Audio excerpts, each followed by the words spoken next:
We have an explosive debate lined up for you today. Remember Zabida? Well, she's challenged me to a debate on the current Israeli-Gaza conflict. So, never one to back down. I'm stepping up to the challenge and she's back on the channel. Zabida, you called me out. You wanted to debate Israel-Palestine. Over to you. Yeah, so thanks for having me on again.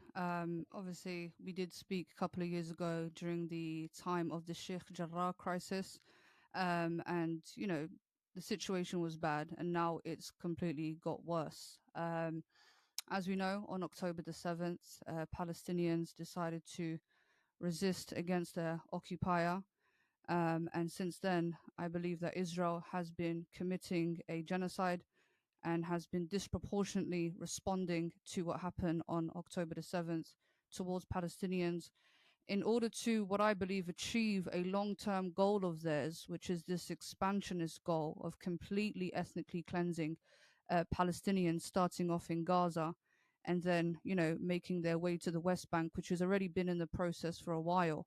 To establish, a much more greater Israel. And I'd be happy to delve into why I think that. I think you checked about every single cliche and soundbite you could have into there. Genocide, ethnic cleansing, expansionist. What's happening is very, very simple, Zabida. It's literally, it could not get more simple. On the 7th of October, Hamas did and Palestinians did what you described as resistance. They came into Israel. They butchered hundreds of civilians, hundreds of security personnel in what we would describe as an unprovoked attack. On the 6th of October, Hamas and Israel were effectively, although not directly, within a ceasefire. They weren't at peace. Hamas has been hostile to Israel since its inception, but there was no conflict. Most of the conflict that had been happening in Gaza had been between Islamic Jihad and between Israel. On the 7th of October, they came into Israel. They butchered the elderly. They butchered women. They butchered children. They took back hostages to Gaza, Holocaust survivors, babies, etc. There is no genocide. Israel pulled out of Gaza in 2005. They pulled out. They were not in there. That is not the actions of an expansionist government or an expansionist nation. That is the action of a nation that wants peace with its neighbor. But instead of creating a peaceful platform to build upon, Hamas seized control of Gaza, drove out their competition, Fatah, and then built up their military capabilities until they were able to strike a blow upon Israel, and they did.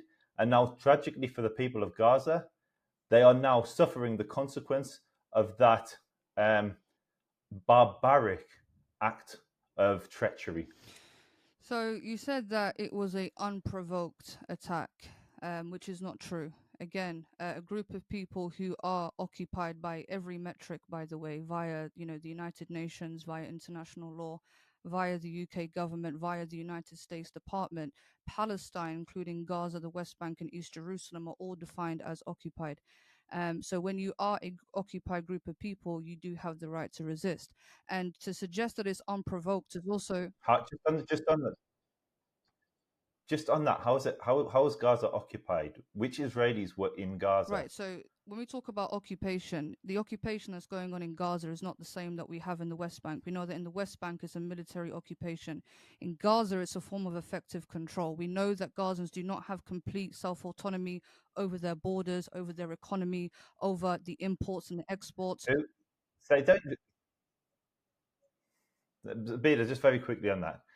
They don't have the right to enter Israel because Gaza and Israel are two nations that are hostile to each other, two people that are hostile to each Right. other. Hamas are not on civil terms. They're not good in reality. They're not good neighbors to Israel. Egypt has a border with Gaza. Nobody accuses the Egyptians of occupying We do. Gaza. It's Some an of us do. Some of us absurd have the same. notion to describe an occupation. It's absurd to describe the sealing of your border as an occupation. If Trump gets elected and seals the Mexican border, is he occupying Well, the Mexico? context of Mexico and the United States is not the same as Palestine and Israel. Okay, you say that they're hostile enemies. No, it's a great question. Just answer the question, yes or no. Well, To a certain Yes or extent, no? yes, Would he be because again, do occupying? do Palestinians have full control over their borders? The borders is what defines their area. If they cannot control who comes and enters their borders, then again, there's a level of occupation. They, Occupation is a level of they control. Okay, Gazans do not have full sorry, control. Zabida, they don't. What they control who comes into it. If I set foot into Gaza, I will get slaughtered. They control who Why would comes you in. get slaughtered? Israel controls who comes into its borders, and Israel has sealed its border between, which is understandable. Why on earth would Israel open? It's a genuine No, question. listen, Why I on earth would understand Israel border open control. its I'm not border against border. I'm to not Hamas? against border control. Okay, I'm not saying that. But what I'm saying to you is the way in which that the border is controlled in Gaza, the power is more in Israel's hand, which again disenfranchises Palestinians. Okay, and it's not just simply about the borders, right? We're talking. Let me just make my point, because you did say some things I still wanted to respond to. Okay, so Okay, again, we're looking okay, at yeah, the you're right. You're right. import and the exports. Okay, we know that the imports within that are allowed into Gaza are heavily, heavily limited by Israel. Okay, the exports as well are heavily, heavily limited by Israel. When we look at the airspace, they don't have control over that. They cannot build an airport. Now, you might suggest to me that the reason why they can't build an airport is because Hamas is going to sneak in weapons. But the airport was bombed in 2001, way before Hamas was even in control. Okay, when we look at the fact that Gaza has a coast, again, there is heavy, heavy restrictions on how far they can fish and how far they can't fish. So essentially, there is a level of effective control that is going on in Gaza. And I don't like to detach Gaza from the West Bank, right? The people in the West Bank and the people in Gaza are all Palestinians. So the West Bank is an extension of Gaza. So even though you might not say that Gaza is necessarily occupied in the way in which the West Bank is still Palestine. So there's still an occupation which affects all Palestinians. Hamas or any form of resistance that exists in Gaza is not just a resistance specific to Gaza, it's a resistance also to the West Bank. So when you say it's unprovoked, essentially what you're saying to me is that they don't have a right to defend themselves. And I would argue that there are so many grounds for them to defend themselves in the first place. Like I said, combining what is happening in Gaza, combining what is actively going on in the West Bank, what is the Palestinians supposed to do when it comes to, again, the ongoing military occupation in the West Bank, the effective control in Gaza, the illegal settlements that are being banned? How should Palestinians respond to these things? Is murdering grandmothers and children resistance? No. You're the one using this word. That specific act, no. No. So they're not resisting, are they? No, good. So well, they weren't let's resisting. go They a were little bit butchering deep civilians. into that because, I would argue, I can ask you the same question, is murdering little children defense? Absolutely not. Murdering children is And immoral this is by what any Israel, as it stands, by any as standard. it stands, Israel has killed, I think, 18,000. So have you? I challenge you, Zabida, because I've done extensive research on this. So the Hamas Ministry of Health releases the IDs of all the people they have been able to identify. I went through the IDs that they'd released. So these are the ones they're saying they've counted. Now, this was a month or so ago. There was around 24,000 on there.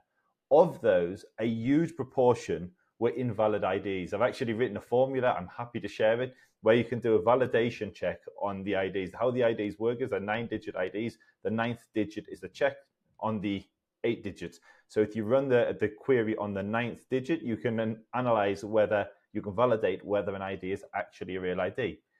There was a huge proportion of them. I can't remember off the top of my head, but there's a video on my channel. People can watch it. A huge proportion of these IDs were invalid. They were fake IDs. Others were missing IDs. And the UN then did a whole press conference on why they rely on the Hamas Ministry of Health's IDs and how they validated them. And they were forced to admit that 10,000 of the verified IDs weren't even verified. When you couple that with Israel making claims of 15,000 Hamas fighters, and this was a while ago, had been killed in the conflict, you're looking at a 1-to-1 civilian to death to militant ratio. So you can throw around accusations of genocide, but in almost, we've up there, I think it says 275 days of fighting now. You've got, by the Hamas's numbers, which are wrong, you've got over 30,000, and that's an exaggerated number. You then deduct 15,000 of those, and let's say Israel isn't 100% accurate. If you want to challenge that and knock that down by a few thousand, fine. But you're still talking an incredibly low civilian to militant death toll. and a very, very low death toll overall when compared to other conflicts in the region. So when you look at Iraq, 1 million, Syria, 500,000 to 1 million, Afghanistan, like huge hundreds of thousands of people slaughtered. No one talks about a genocide. Israel has gone to greater lengths than any other nation in the history of military campaigns to reduce civilian casualties in a heavily built up area. That's why they've made millions of flyers, made millions of phone calls, went to huge lengths to move civilian populations from one territory into a safe territory or a relatively safer area throughout the fight, created humanitarian corridors, allowed over 500,000 tons of aid into the Strip. That's not the example of a genocidal government. The contrast is Hamas, who went in and butchered civilians. That was genocidal. They butchered them because they were Jews. They butchered them because they were associated with Israel. And so, like always, it's projection, pure and simple. Hamas are genocidal. They want to genocide Jews. Israel is a diverse, multicultural society which has no ill intentions to its Muslim citizens or its Muslim neighbors. But it will, if you come into Israel's territory and kidnap its babies and kidnap its pensioners, it will rain fire on those who perpetrated that heinous act. Okay, I'd like a full response if you don't mind. So, the fact that you started off your response by talking about invalidated IDs does not discount the fact that there have been thousands of children who have been murdered by the IDF. The Gaza Health Ministry, I know you keep on referring to it as Hamas, and your understanding of Hamas, which I believe most Zionist understanding of Hamas, is based on the military wing.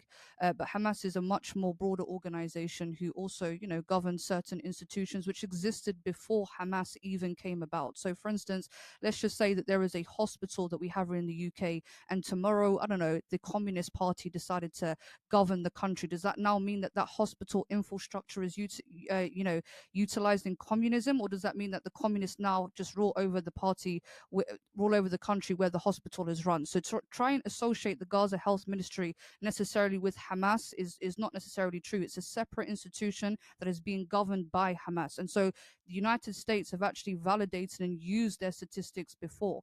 And as you know, Gaza is a very densely populated area. So when it comes to counting numbers, you have to bear in mind that there are people who have been so severely dismembered that they're going through the identification process because their face and their hands have been completely blown off. Then you have to account for the people that are completely missing. And I'm sure that, even from a cultural perspective, 2.1 million people, communities are very interconnected. People know each other. And if there is somebody missing from the family, then this would definitely be a red flag.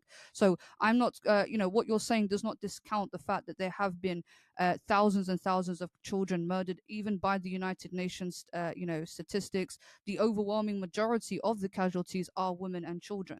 You claim that you are targeting Hamas, but again, if we analyze, How do you know that? well, we've looked at the United Nations statistics. The last time that they put their statistics up, I know many Zionists ran with this. Which United Nations statistics?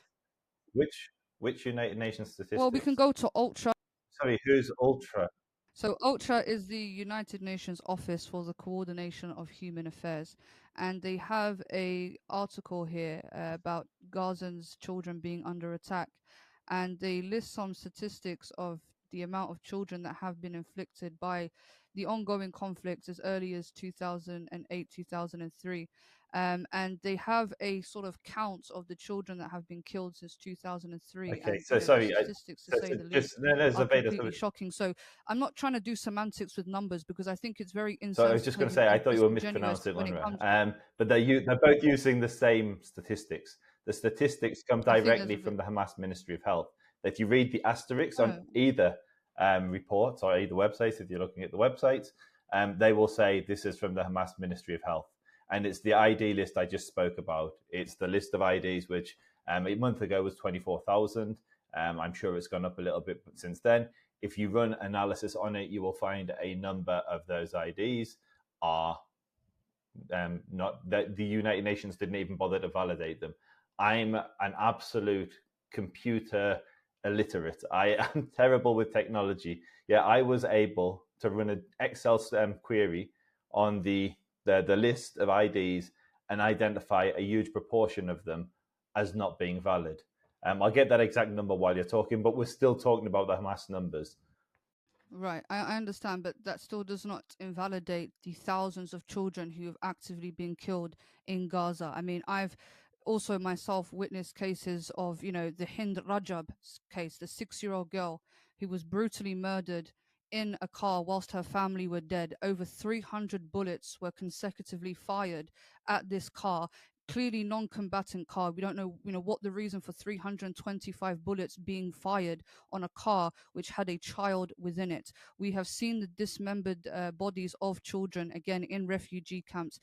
When you talk about the 1-to-1 ratio, this is actually incorrect by the Israeli standards. So I'm not sure if you're aware of the technology that they have been using called lavender, and the source this that provides this actually comes from Israeli sources. You can research it as I'm speaking.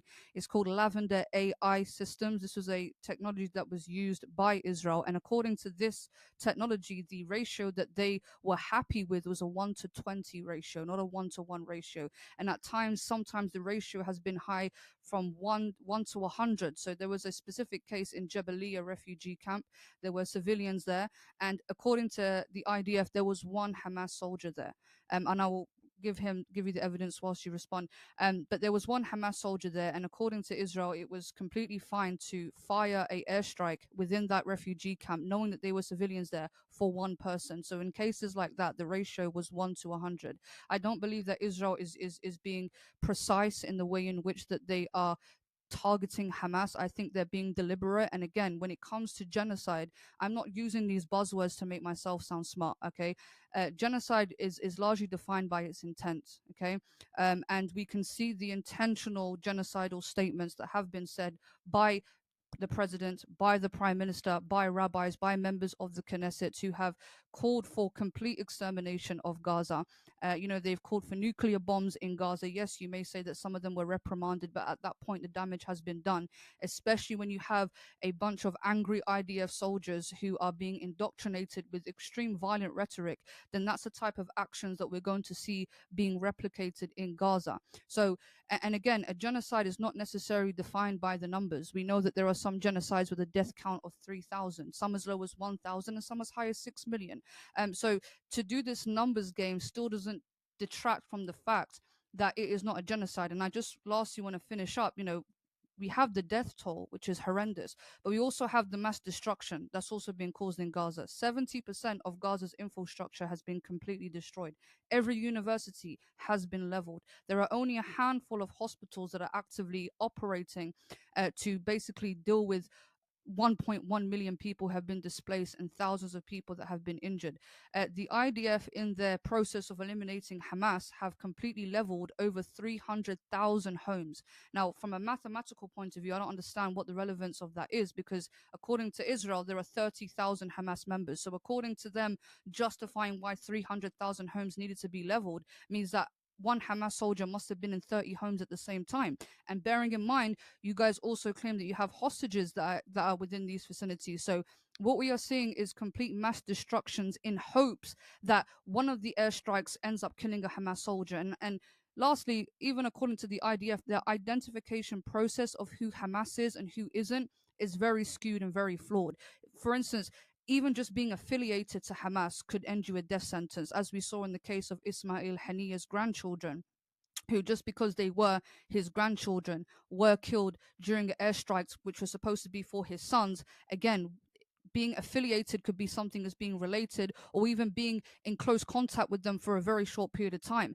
And going back to the Lavender AI technology system, they even said that they identified 37,000 Hamas affiliates, some low ranking, and just being a low ranking Hamas affiliate could also get you killed. So even for them, it's pretty much everybody's Hamas, and a small affiliation, just like a conversation or being related, could be enough to say that you are Hamas and you deserve to be killed. So I don't think they're being precise. I don't think they're being strategic. Their rhetoric, their actions is very indicative of them trying to commit a genocide and trying to completely destroy Gaza.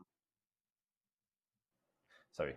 So as you rightfully said, You're genocide muted. has a definition. It was coined by a Jew, Raphael Lemkin, to describe the genocide of the Jews, or describe the atrocity that was inflicted upon the Jewish people when, in 1930s and 40s Germany, Europe, the Nazis tried to exterminate the Jewish race. And that's where the word genocide comes from. Genos and side. Side is killing, genos is race. Genocide, to kill a race. Now let's contrast that to Israel. In Israel, there are millions of Arabs who you would describe as Palestinian. They sit in the government. I'm here at the moment. If I step to my local mall here, Hadar Mall, it's filled with Muslims and Jews coexisting and shopping and living a perfectly normal life alongside each other. The Arabs of Israel have political representation. Arab judges have sent Jewish prime ministers and presidents to jail. There is no desire to change this. Israel not only does not seek to genocide Arabs, or the Palestinians as you'd call them, but it seeks to coexist and live alongside with them and protect their rights here. What we're describing in Gaza is not the genocide. As you rightfully identified, Gaza is one of the most densely populated areas of in this region, in the Middle East. There is almost half, around half the population is 18 years or under. So you are fighting. Hamas has launched a military war, a military campaign in one of the most densely populated and youngest populated areas in the world. They've built up their infrastructure, their military infrastructure within there. I've seen it. I've been there. I've been to the Gaza border while I'm here. They've got military infrastructure under schools, under mosques. The reason why there has been such tragic devastation of civilian infrastructure in Gaza is because Hamas have waged a war from that infrastructure. They've hit, even before this war, the United Nations Relief Work Agency were on record of complaining about Hamas hiding rockets in their schools. It's like in the public record.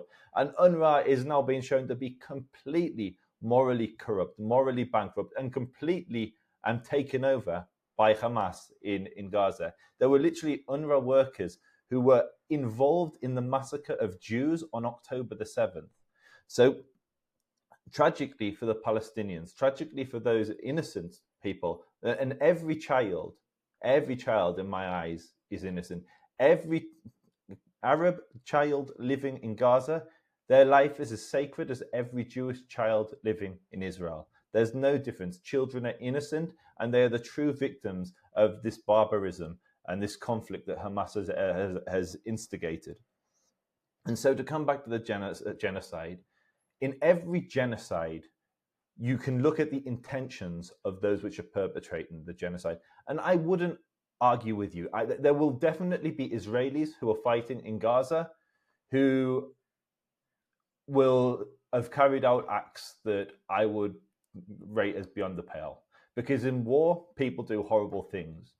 But we can't look at the actions of individual soldiers. We have to look who defy military command and military orders. We have to look at the actual institutions themselves, the government, the nation. And that's where we can say there clearly isn't an attempt at genocide. Otherwise, you have to explain how and why Israel would allow 500,000 tons of aid, over 500,000 tons of aid into Gaza, why it goes to such lengths as dropping millions of flyers on neighborhoods, creating maps to show civilians where to go to, because there's going to be there's going to be an incursion into that neighborhood to eliminate a Hamas threat that is embedded within that community. So you have to explain to me, where is the intention? Why is Israel going to and putting its own soldiers at risk? If you warn your enemy that you're about to make an incursion into their territory, they can prepare themselves. They can buttress themselves into their defensive infrastructure. They can flee. They can move around. They can lay ambushes and booby traps because they know that you're coming into their territory. So no military does that in the history of warfare, yet Israel is doing this. If Israel wants to genocide Palestinian civilians, why is it warning basically anyone within that region of an imminent military campaign there? Why is it allowing 500,000 tons of aid? Why is it making millions of phone calls? Why is it dropping millions of flies? Why is it creating humanitarian corridors? Why is it putting its own soldiers at risk to preserve civilian life? Okay, So I'd like to respond to the first point that you spoke about Palestinians living in Israel, and you claim that you don't have a issue. Israel doesn't have an issue with Arabs. The fact that you guys can't even refer to them as Palestinians based on their true ethnic origin shows how much respect you have for them. They're not simply just Arabs; they're Palestinians. And if we actually look at the history of those Palestinians who live in Israel, it wasn't a positive history. Hey, come be an Israeli citizen. You're forgetting to mention the fact that from 1948 up until 1954, those 2.1 million Arabs that lived there were actually living under martial law. They were not given the right to vote. They were not equal citizens. They were subjected to random curfews to the point where a massacre occurred called the Kafir Qasim massacre, where the IDF issued a random curfew for those Palestinians, unbeknown to them. And if they did not reach back to the refugee camps in which that they lived in, then they were massacred, including children. So it took quite a while for these Palestinians to be incorporated into Israeli society. There's also been suggestions by some right-wing politicians within the Knesset to do a population exchange. And there have also been polls to suggest that if they had a choice to exchange the Palestinians who lived in Israel with other more Jewish people, then they would advocate for them to be sent to the West Bank to increase the Jewish population. And we know that there are certain laws as well, or bills that have been passed within Israel to define Israel as a Jewish state for Jewish people. Okay, so the basis of Israel is a state that was created for Jewish people. And as we know, that many Jewish people, regardless of where they're from, can utilize birthright to get immediate citizenship. So it is a state that is basically catered to a specific ethnicity. And those Palestinians essentially do technically live, like they're walking on eggshells. As much as you say that they have governmental representation, there is absolutely zero chances of them actually getting any power or being elected prime minister or president, because there's not enough people that will vote for them. So they're largely disenfranchised in that sense. And we know since October the 7th, many Palestinians who live in Israel who have voiced their contempt against Israel have been arrested for simple things like posting something on WhatsApp. So to act as if it's all dandy, it's got a very dark history. Many of those people are refugees themselves, fleeing from other Palestinian towns and villages as a result of the Nakba. Going back to the genocide again, you said that the soldiers may be acting in a certain way out of rage, but let's look at the actual infrastructure and let's look at the people in positions of power, which is very important. So Netanyahu himself has said some very, very genocidal statements, referring to Palestinians as Amalek, almost invoking religious scripture to add a very negative connotation towards Palestinians. On October the 13th, he said, Gaza is the city of evil. We will turn all places in which Hamas deploys and hides into ruins. I am telling the people of Gaza, get out of there now. We will act everywhere and with full power. So he's basically saying that all of Gaza is essentially a legitimate target. And again, on October the 28th, he said, you must remember what Amalek has done to you, says our holy Bible. Now, you might say that there's context to that. He's referring to Hamas, but aren't Hamas Palestinians? Hamas are technically Palestinians. So again, to define a Palestinian militant group in that way, you are also extending that rhetoric towards Palestinians who live in Gaza. It's no different from me, talking about people within Israel, calling them a specific name. I'd be the first to be called anti-Semitic. And again, when you talk about them, giving aid, we know that a lot of aid has been delayed. I actually speak to people from Egypt who are sitting at the border, sitting at the crossing, waiting for the aid to come back in, and there are major delays because, as you know, when the aid is coming in, it has to be checked, and most of the boxes are emptied in a very dehumanizing, degrading way, and then they're not put back in. The people have to essentially put the aid back in, and if there's one faulty issue, then the aid is not coming in. There have been multiple reports of aid basically expiring because it's just been sat at the crossing for a very long time. And also we have many cases of starvation and people dying of starvation, specifically in the north, because of the delay of aid simply getting in. Again, I have had the conversations with people in Gaza, and they tell me the condition, and yes, it varies depending on where you are. The north has been completely affected.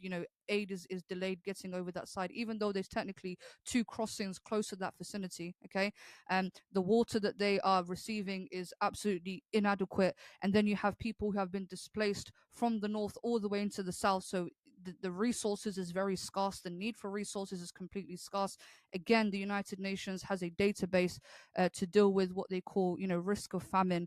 And in certain areas, the risk of famine is completely imminent. So what I feel like your argument is, we're not committing a genocide because we're not doing it as brutal and as fast enough as you'd like, right? And as we know, a genocide, even when it came to the Holocaust, didn't happen in one go. It happened through a long period of years throughout time. So to suggest that it's not a genocide because there's not enough people killed, and the fact that Israel, I mean, again, with all due respect, during the Holocaust, during Auschwitz, they still fed the Jews that were in these camps. By the way, they gave them food, they gave them, sustenance in order to continue committing the genocide. So that's what they're doing. The same thing in Gaza. Just because they're letting aid in does not mean that they don't have long-term intentions of completely ethnically cleansing these people. And lastly, um, when we look at your government is made up of some of the most fringe far-right extremists, I think, in the world.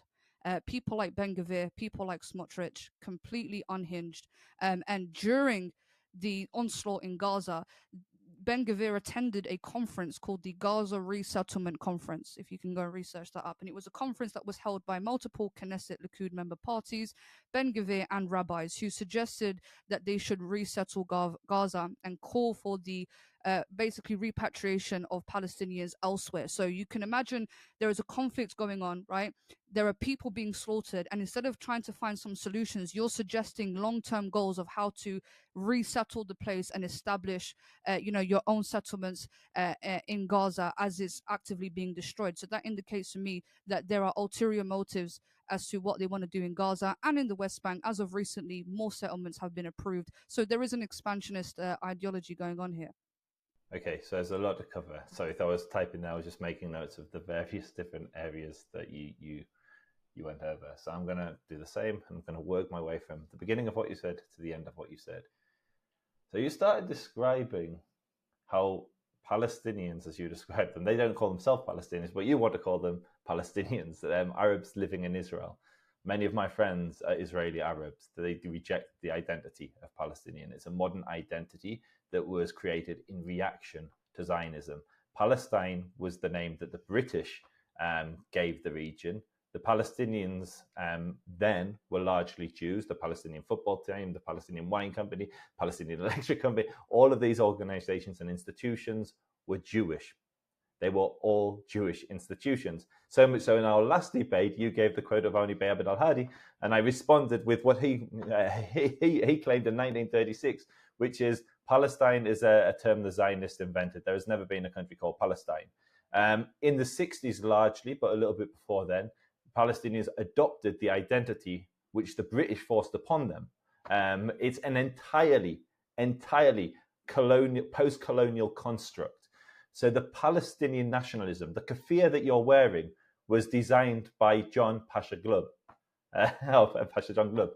He was a British man. The Palestinian flag of the Arab Revolt was designed by an Englishman, Mark Sykes, from the Sykes-Picot Agreement. Mark Sykes being a British diplomat. The entire Palestinian identity is a construct, a post-colonial construct in reaction to the indigenous rights movement, the Zionist movement. Now, to come back to Israel today, because we've done history before, we don't really need to go there, but to come back to history today, to come back to today, you say that the Arabs don't have equal rights here and they don't have political representation. That's nonsense. Have you heard of Mansour Abbas? Not Mahmoud Abbas, Mansour Abbas. He was a member of the government in the previous government. He has a very, very large Arab Muslim political party, Sunni Muslim political party in Israel. There are many Arab parties. There are many Arab members of Knesset MPs. The idea that Arabs don't hold and have political office here is a fantasy constructed by those who've never visited here. Anyone who's ever stepped foot in Israel is laughing at what you're saying right now. The idea that Arabs don't have the same rights as Jews here is insane. And you said that an Arab can't become prime minister. That's nonsense. They absolutely can become prime minister. They can become anything in this country. This country does not discriminate based on one's race or religion. And so the only people who advance this lie are those that have never been here. And then let's look at those politicians we're talking about. Yes, you may find one or two right-wing members of Knesset in the current government who hold views that I actually reject. I don't side with their views. I disagree with them. I'm a bleeding heart liberal. However, When we contrast that to the other side, they look like Mother Teresa. Let me just read a few quotes to you. We must attack every Jew on planet Earth. We must slaughter and kill them with Allah's help. That's from Fatih Hamad. Another quote from Ahmed Bahar. Oh Allah, destroy the Jews and their supporters. Oh Allah, destroy the Jews, not the Zionists, not the Israeli, destroy the Jews. They literally told us days after October the 7th that they would do it again and again and again and again. If you want genocidal intention, look at the butchers that you're cheerleading for. Look at the butchers who are you coming on this live stream and describing as resistors of an occupation. When asked to describe the occupation, oh, well, Israel doesn't have an open border with Gaza. Clearly there's an occupation. It's a fantasy and it's a projection because there is genocidal intent. There is genocidal, extreme far-right speech, and it's coming from the jihadis that you're cheerleading for. It's coming from the groups that proudly describe themselves as jihadi, Palestinian Islamic Jihad, who wage genocidal wars against the Jews. It's not, you want to talk about ethnic cleansing? There's no Jews left in the Arab world. There's very few Jews left in the Muslim world. Why? Because they were ethnically cleansed. There's millions of Arabs in Israel who have complete religious freedom, be they Christian or Muslim. There are hundreds of mosques and churches. I can't take 2 footsteps out of my house without walking past a Muslim who's freely practicing their faith. And you know the insanity of this. I had a Muslim taxi driver the other day, and they are volunteering to help those that are Jews and Muslims that have been damaged and affected by this war. There are literally Muslim medics who are putting their lives at risk to save Jews, who are putting their lives at risk to save those Muslims who were butchered by Hamas. And when they went back to rescue people on October 7th, there were Bedouin men who were going backwards and forwards to save Jews and anyone they found who was being butchered by Hamas on October the 7th. Those heroes were indiscriminately slaughtered by Hamas when those dogs from Jahannam caught them. And they are true heroes. They are true examples of what a devout Muslim would do. These are Muslims that were putting their own lives at risk to save Jews from these jihadi savages from Gaza, Hamas, Islamic Jihad, Popular Front for the Liberation of Palestine. So you went on. And so you went on to give quotes from Netanyahu and the likes. And even in your quotes, you refuted yourself. You're saying, look, he's talking about Amalek, and he's literally preceding the statement with Hamas. They're talking about a Gaza, city of evil. We're going to destroy, raze to the ground any institutions that Hamas are using, any built infrastructure, that Hamas are using. That Hamas, not Palestinians. Israel makes the distinction between Palestinian, civilian, and Hamas and Islamic Jihad. In contrast, the Palestinian politicians I shared with you, the Hamas politicians, they are talking about slaughtering the Jews wherever you find them. Their speech is no different from Nazis, and their actions was no different from Nazis.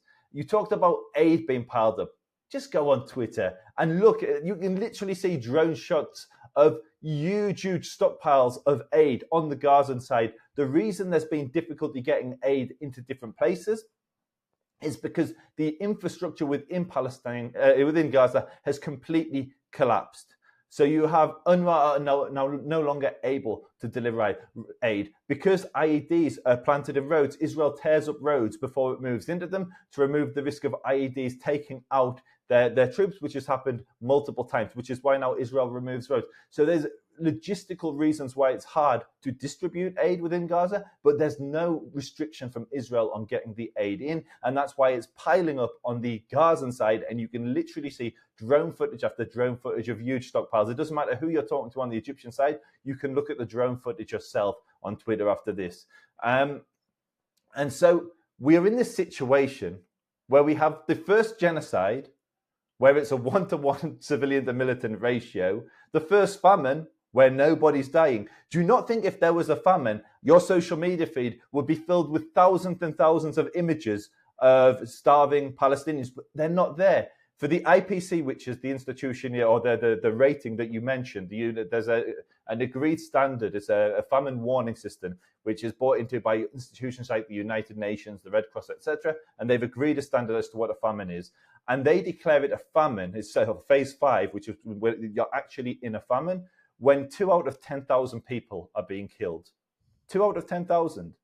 Now, they declared a famine as early as November, and they said back then it was affecting, I think, 377,000 people from memory. I made a video about this. Please go and check it out. It'll educate anyone who's watching this. It's a short video, but it absolutely shatters the myth of a famine. Now, if there were 2 in 377,000, and then they increased that going up to 1.1 million people being affected by famine, phase 5, we would be expecting over 30,000 people would have died from malnutrition. That's like the death toll you're basically quoting for the entire war. The death toll would have doubled, but it hasn't, because no one is dying from a famine, because guess what? There isn't a famine, just like there isn't a genocide. This is the first famine that's killed nobody, the first genocide where it's a 1-to-1 civilian to militant ratio.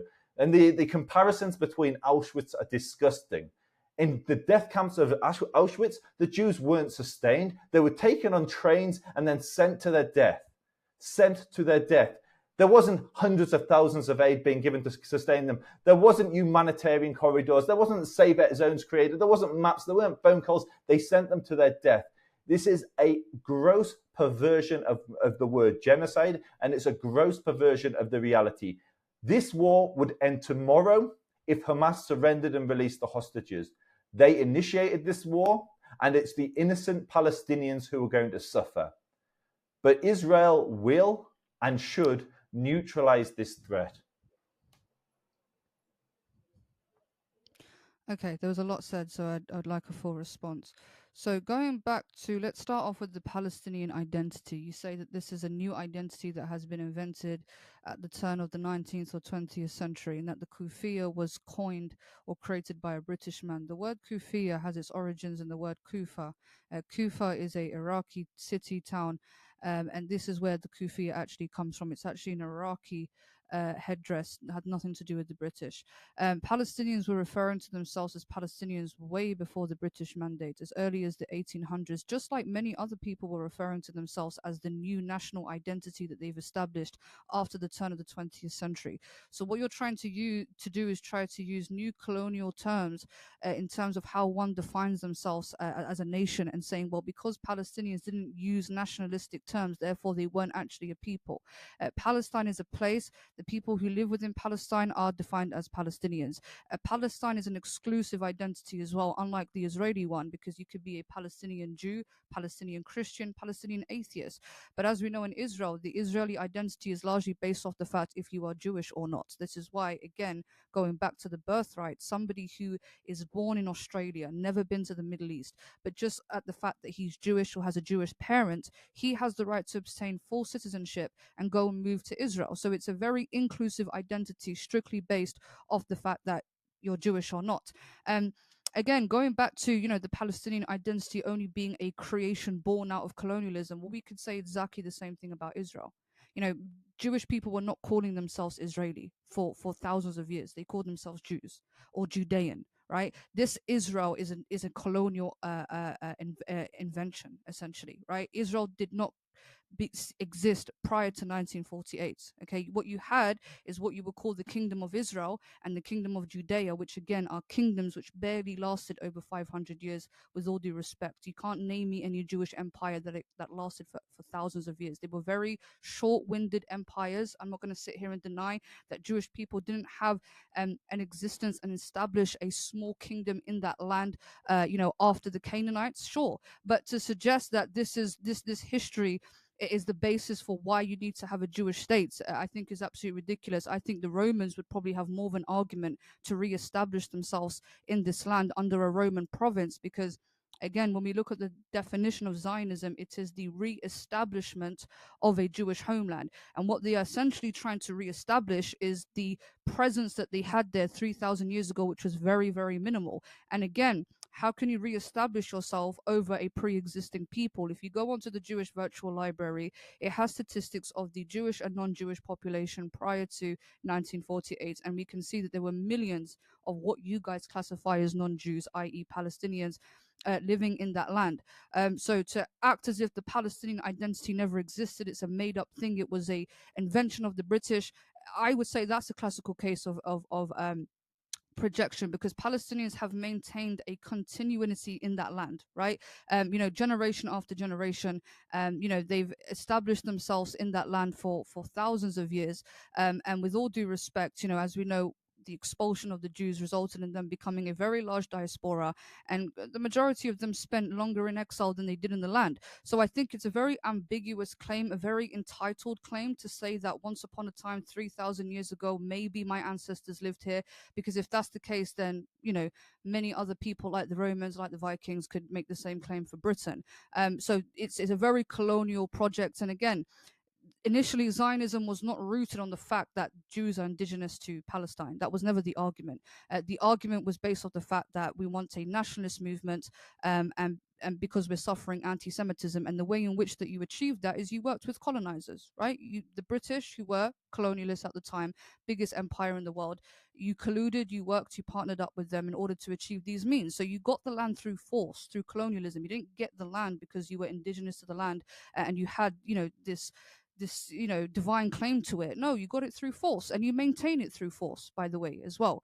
um uh, and again, when we go back to the ethnic cleansing, you say there's no ethnic cleansing. Well, it's not like the first time you haven't committed ethnic cleansing. We know 100 million percent the Nakba happened. We know 100 million percent that ethnic cleansing and depopulating of villages happened before the 1948 war, like in 1947, even 43, where you guys specifically militarily, strategically targeted Palestinian villages, wiped out any form of resistance, going back to the village files, which was an operation that was conducted by your terrorist organizations, the Haganah, the Ergon, and the Lehi, in order to document the names of Palestinians who lived in these villages, and any male that was known to be a part of any sort of military resistance was to be taken out first. So I refuse to believe this argument that when you talk about the Nakba, that the conflicts that you had with the people were military conflicts, because you'd already got rid of the military fractions and any male that was involved within any sort of military activity. You killed them, or you either exiled them.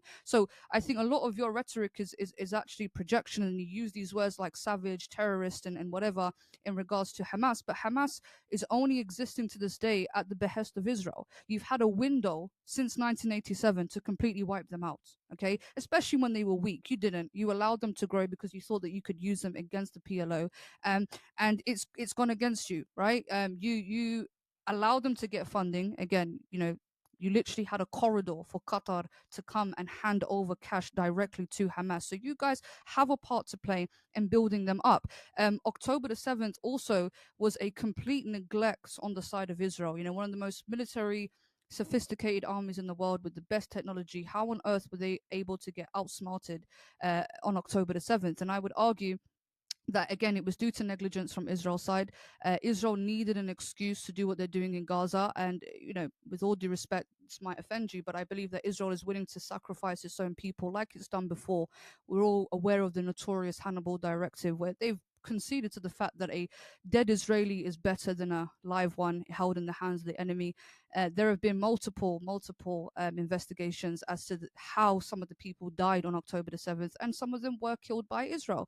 In some of the kibbutzim, there were literal commands from generals who gave the green lights to kill their own civilians, as long as they get Hamas. So Israel doesn't have a problem with sacrificing its own people, endangering its own people in order to achieve its means. I would argue that Israel uses its own citizens as human shields, because again, to have a festival, and again, 3.1 miles from occupied territory, knowing that there are terrorists operating there. Again, I would say that this is putting them in a combat area. They're putting them in a dangerous area, because Israel was very arrogant. They didn't think that something like this would happen. I've seen some of the cases of the IDF soldiers who have fallen in Gaza, some of them as young as 18 years old. Now, that indicates to me that in order to join the IDF, we know it's mandatory. You have to be 18. So this 18-year-old has just joined the IDF, has zero experience in warfare, and the last conflict that they had was in 2021. He would have been 15 or 14 years old when that happened. So absolutely no training in terms of combat or in warfare, and completely flung into Gaza to be sacrificed. This is why there is complete uproar in Israel now because of Netanyahu just sending these young men to essentially get slaughtered. So just to wrap up my points, I think there's too much projection, too much blame on the Palestinians, even though they're not as powerful as you guys. They don't have an active military. They don't even have a state, right? So to even equate them at the same as you and to hold them to the same standards is absolutely ridiculous. There's not enough accountability on you on Israel's side, because again, October the 7th was inevitable. It was bound to happen, because when you completely ignore and neglect the cries of a group of people who are asking for basic human rights, then eventually they're going to take matters into their own hands, and they're going to utilize the United Nations resolution, which basically says any occupied group of people have the right to an armed resistance by any means necessary. So I think instead of pivoting, blaming the Palestinians for resisting occupation, maybe you should actually look at the source of why this is happening, treat the disease rather than the symptoms. Because I haven't heard you once, really condemn Israel and its actions and what kind of led up to this. So I'll start with something I agree with, because I think it's beneficial to both of us to find points of agreement. I would actually agree with you that Israel made mistakes with Hamas. It was very well known that Qatar were coming in with suitcases filled with cash that was given to Hamas. Israel misjudged, the state misjudged, the military misjudged the situation in Gaza. Israel, and as a consequence of that misjudgment, tragically, the most innocent and purest of Israelis suffered: children, babies, Holocaust survivors. When you use language, and here's where I disagree, when you use language like any means necessary, they have the right to resist. I disagree. Nothing you could do to me, nothing would make me go out and kidnap a baby or rape a woman or murder a Holocaust survivor. Nothing you could do to me would make me do that. And I've met you many times, David, in real life. I know there's nothing that somebody could do to you that would make you react that way. And I know, because we've had enough conversations both in person and online, to know that you don't endorse that behavior. So you're using language that you don't even agree with. You don't agree that, at least I hope you don't agree, that resistance by any means necessary. There is no justification for murdering children. There is no justification for kidnapping grandmas, great grandmothers. There's no justification. So I think it's really important to be careful with the language, the mantras. Can I respond to that to maybe clarify? Because no, absolutely. I agree with you that, from a moral perspective, hurting anybody innocent, elderly or child is completely wrong. What I mean by any means necessary, again, they have a right to military resistance because they are being militarily occupied. Okay. Now, when it came to October the 7th, and I'm not sure if you've read this, but Hamas actually released a book, 17-page booklet called Our Narrative, where they specifically, detail why they did what they did on October the 7th. Okay. And, you might not care, you might not, but I think, in order to have balance, it's important to hear the other side, so that you can at least get a bit of context, because there has been a lot of misinformation that has been spreading. Now, from their perspective, and again, I want to make it clear, the killing of any innocent child, woman, person is completely unjustified. Okay, but at the same time, they have a right to resist, and they first specifically targeted IDF military bases before they got anywhere else. It was the IDF. They had to disrupt the communication there. That was the first point of defense for Israel. So that's who they targeted, which I'm sure you could say was legitimate. I don't think there's any disagreement there.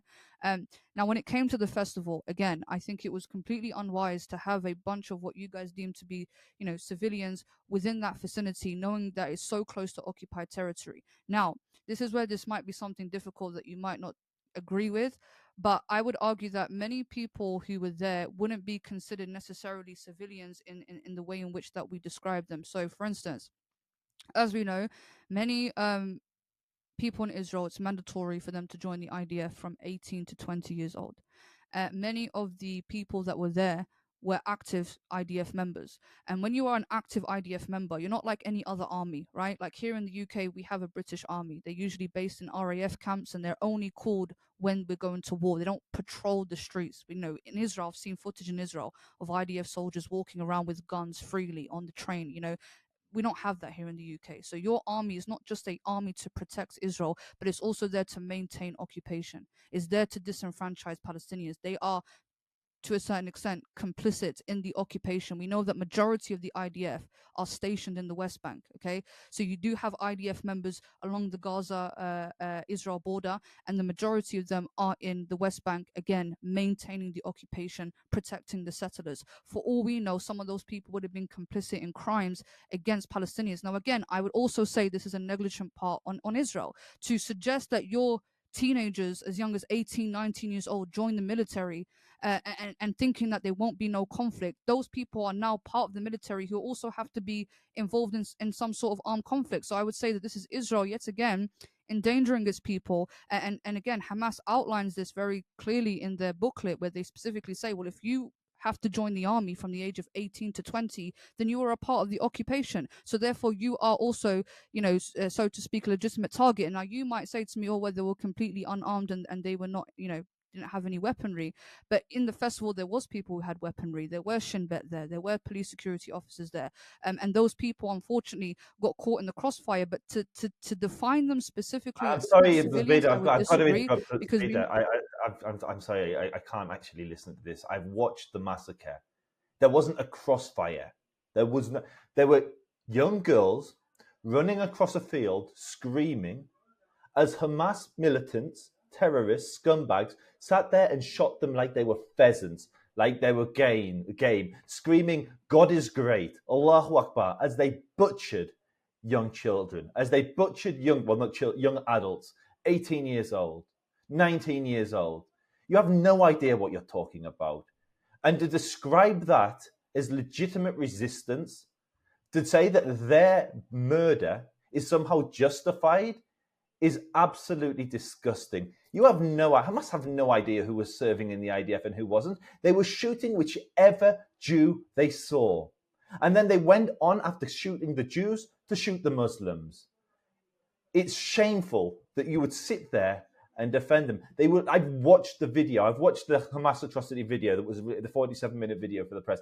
You can literally see them standing at the edge of a field, shooting and laughing and screaming, God is great. These butchers perverted and disgraced Islam. They disgraced the Arab nation and they disgraced humanity. And you, by sitting there and defending them, butchering like literal people, having a peace party, they were dancing for peace. For you to sit there and defend that is a disgrace on you. It's a shame on you. I understand that you're sensitive about this, but the same sensitivity that you have for October the 7th, this did not start on October the 7th. Since 1948, over 100,000 Palestinian civilians have been killed by Israel. The numbers on the Israeli side are nowhere near compared. So I understand your frustration. Well, now you understand what it means to be a Palestinian. This has been ongoing in Palestine since 1948. I challenge you to bring me the statistics of I challenge you to bring me the statistics of the amount of Israelis killed by Palestinians in the last 76 years and the Palestinians killed by Israelis in the last 76 years. I challenge you to bring me the statistics of land seized by Palestinians.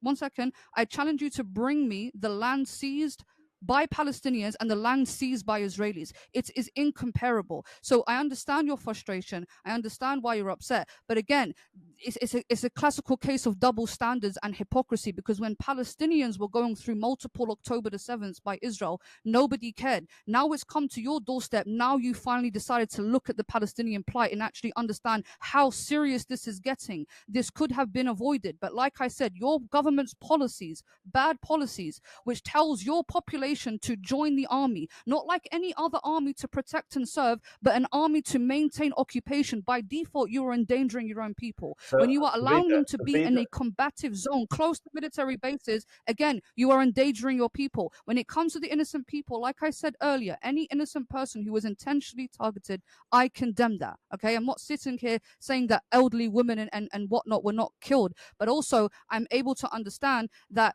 there was crossfire from there the was no IDF. The crossfire. IDF What are you was talking involved in about? some of the Where killing. was the crossfire? It was literally they paraglided into a festival and started gunning down innocent civilians. Where the fuck is? Sorry, where is the So crossfire? were there not armed people at the festival?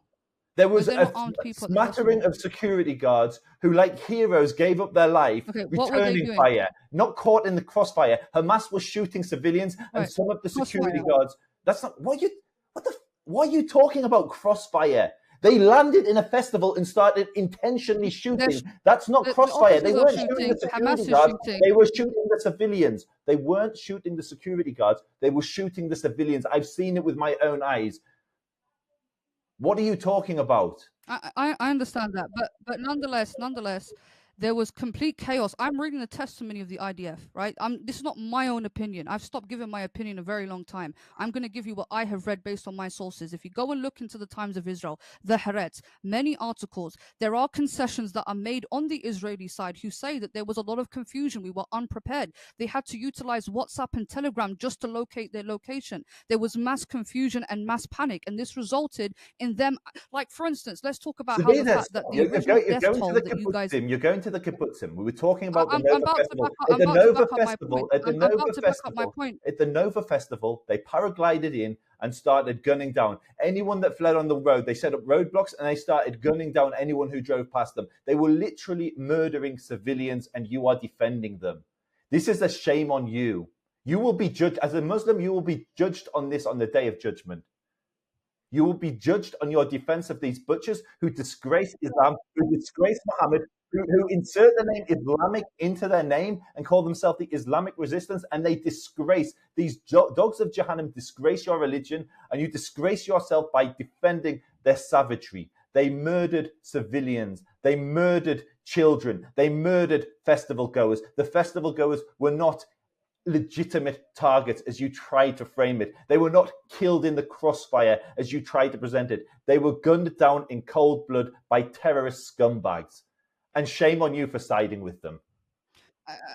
And you know, I appreciate your frustration. It would have been nice for you to have the same frustration for the thousands and thousands of Palestinian children who have been murdered, for Hind Rajab, I have who the same frustration, had but it's 300 directed at Hamas. 300 It's bullets directed at Hamas. fired at her. Can I respond? Can I respond? Right, because again, you know, I understand you're upset, but again, to sit here and act as if this hasn't been going on to Palestinians for the last 76 years It hasn't. is completely It hasn't. disingenuous. There is no festival. And it shows. And there it is shows. no festival See, where again, Israel you're is denying welcoming. it. You're part of the problem. You're completely denying. We're supposed to legitimize. Can I respond? We're supposed to legitimize Israeli suffering, right? We're supposed to call the death of 1,200 Israelis, nearly half of them being armed, as a genocide. But we can't even bear to utter the word genocide when there are nearly 40,000 people that have been killed in Gaza. Why is it a genocide when the death count is 1,200? But it's not. But it's not a genocide. It's not a genocide.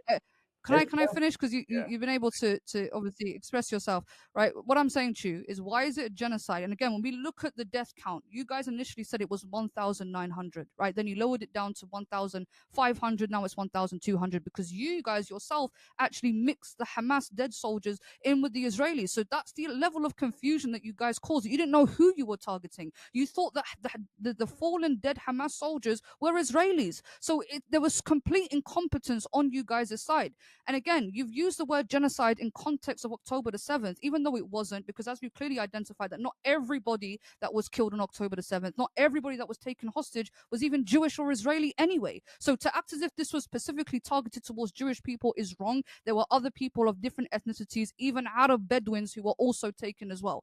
And again, 1,200, according to you, this is genocide. But 40,000 backed up with the mass destruction, backed up with the genocidal statements is not a genocide. And this is what we're talking about when we refer to you guys as supremacists, essentially, because the level that you guys dehumanize Palestinians is so disgusting that you don't even recognize any suffering on their part. And you're so stuck in this victim complex that it's only you and nobody else. And this is a part of the problem. Many people like yourself and other Zionists continue to invoke peace, right? Do you really think that you can go to a Palestinian who's lost his mum, lost his dad, lost his limbs, lost his home and say, hey, now let's have peace? Nonsense. Peace is a byproduct of justice. Justice is a byproduct of accountability. We are still stuck on accountability.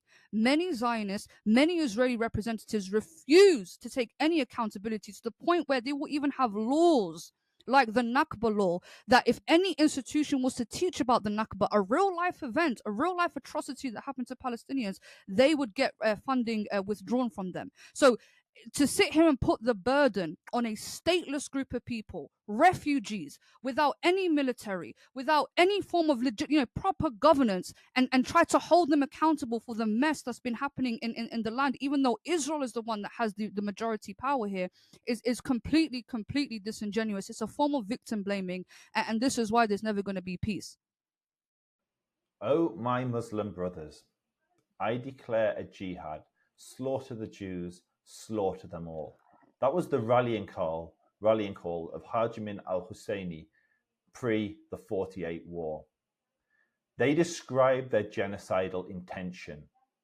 They invaded Israel as soon as Israel declared independence with the intention of genociding the Jews. That intention has been carried up to this generation. We must attack every Jew on planet Earth. We must slaughter and kill them all with Allah's help. Fatih Hamid. From the inception of your movement that you're defending, there has been genocidal intention. And what happens is, time and time again, they raise their sword of genocide, come rushing over the border to perpetrate their barbarism, and they're defeated, and they then play the victim. The Nakba originally wasn't a Nakba because of any displaced Palestinians or Arabs in the war. The Nakba was if you read how it originally came about and how the language originally came to be, the catastrophe was that they lost the war. They were humiliated by the Jews and they failed to carry out their genocide. October the 7th, and I wouldn't be surprised if you were in on this as well. It would not surprise me. October the 7th, jubilation in the anti-Zionist camp.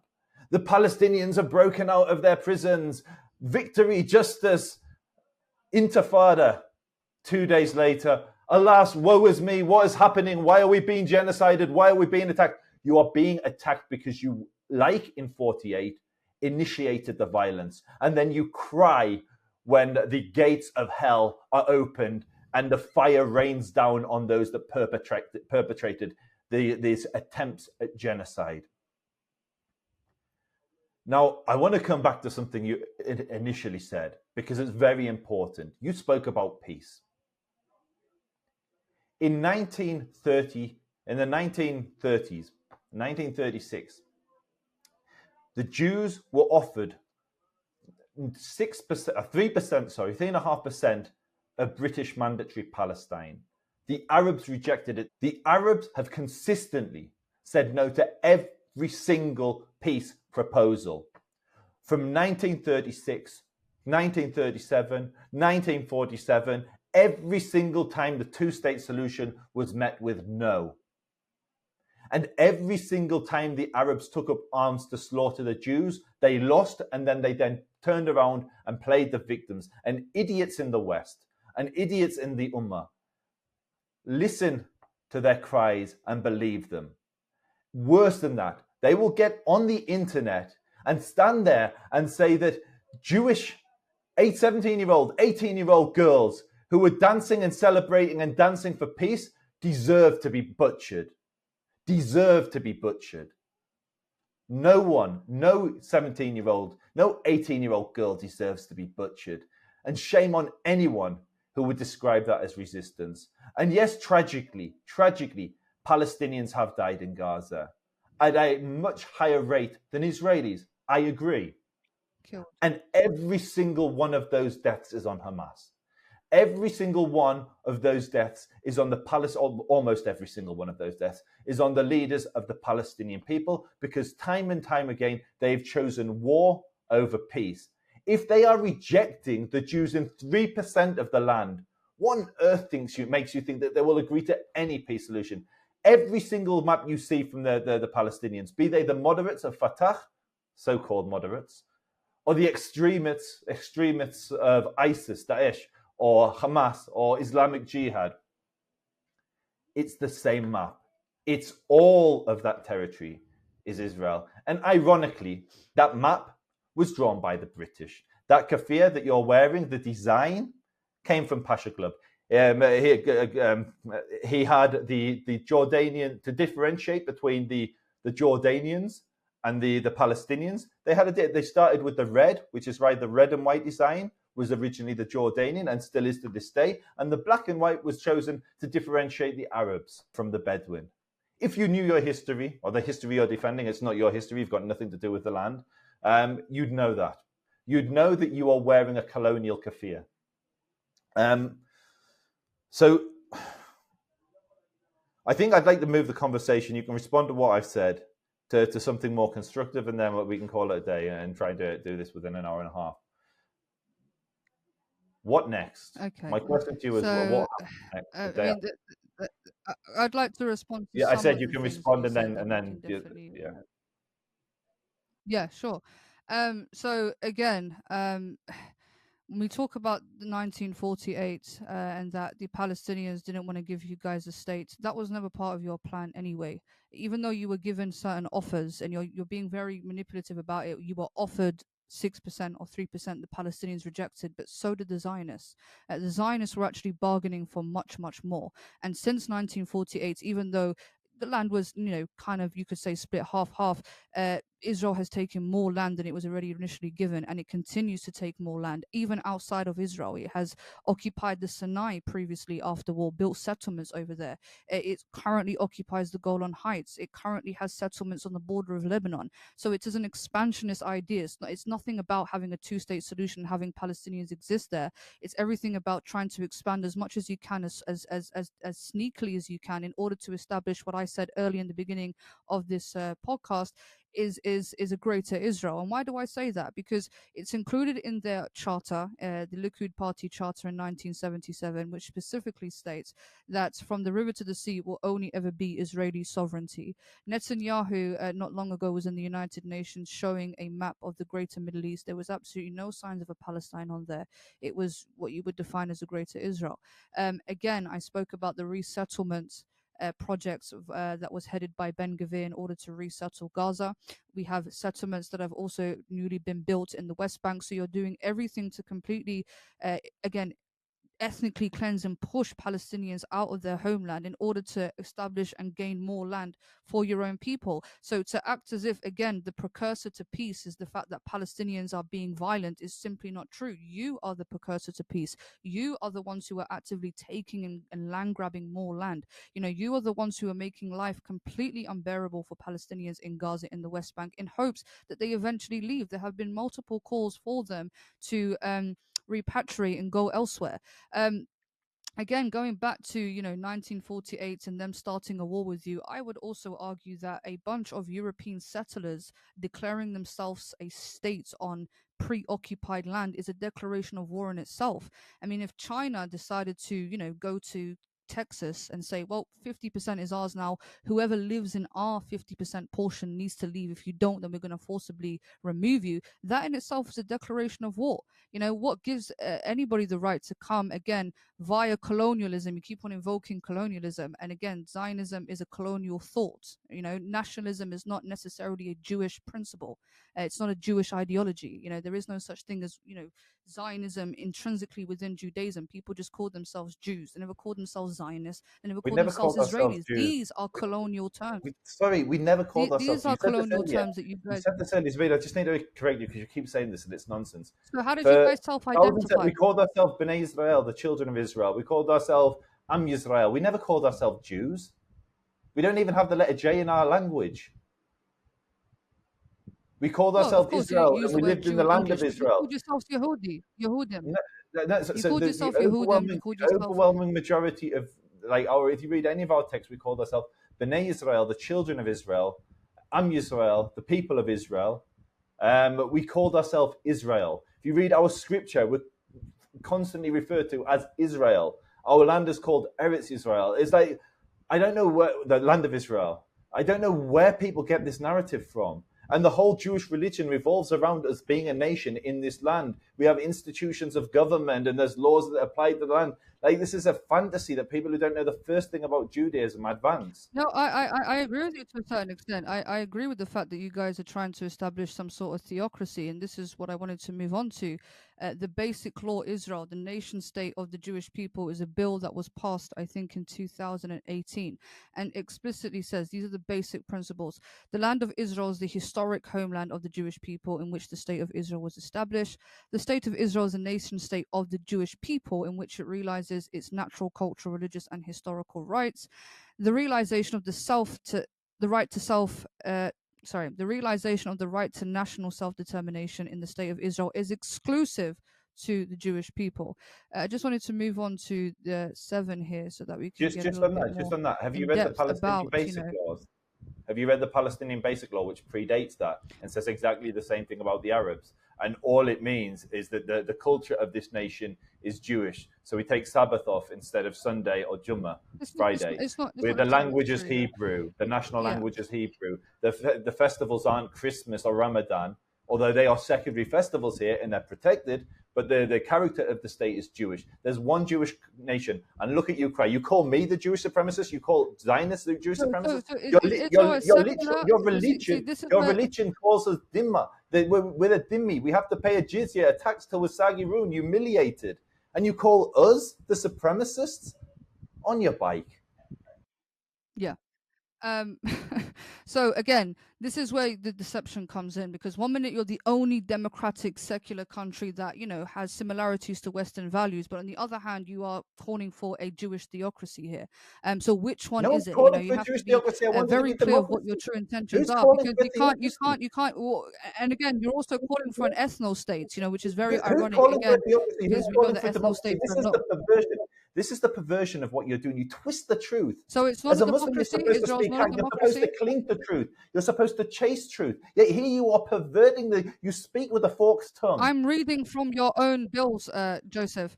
Your own bill literally says here that the state views the development of Jewish settlements as a national value and shall act to encourage and promote its establishment. And I've never actually asked you this. I didn't interrupt you. I know I understand what I'm saying. Answer this question. Is England a Christian supremacist nation? No. Yet here we are. The national holidays are Christmas and Easter. It doesn't make it supremacist. There's one Jewish nation where we celebrate Hanukkah, Yom Kippur, Pesach.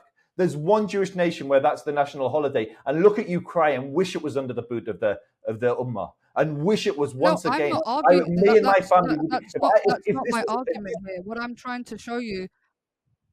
How is it supremacist? Yeah, that's not my argument. I'm not speaking about the fact. How is that supremacist? Every single Muslim state then is a supremacist state. If you'd allow me to maybe finish and expand, because again, you give off this illusion that we've got 2.1 million Palestinians, but it explicitly says this is just for Jewish people. So there's a level of deception and misinformation that's being presented on the mainstream and actually what you guys believe in. You see, if you guys were open and honest about it and said this is a Jewish theocracy for Jewish people, fair enough. But to come and delude the people into thinking that we're a democratic country and we love the 2.1 million Arabs and we don't have a problem with them, whilst you have this enforced in law, is completely deceptive. Also, again, going back to my expansionist argument, point 7 of this bill specifically states the state views the development of Jewish settlements as a national value and shall act to encourage and promote its establishment and consolidation. So here they are asking for the building of illegal settlements specifically in Palestinian territory. So Israel clearly is not enough, okay?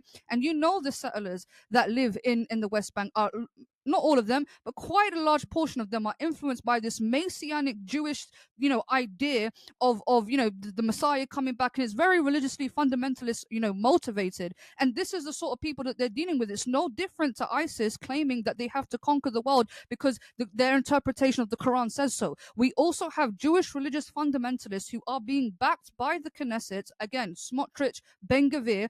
Okay, we have the IDF, whose sole purpose there is to either work on the borders or protect these settlements. So you're not going to sit here and gaslight me into thinking that I don't know what I'm speaking about and that this is all in the fault of the Palestinians, because again, the power is within Israel's hand. How has Israel utilized that power? They've utilized that power to disenfranchise the Palestinians and continue to expand and continue to violate international law. Palestinians' hands are completely tied. And again, you sit there and you characterize, the resistance as terrorism and all these other things.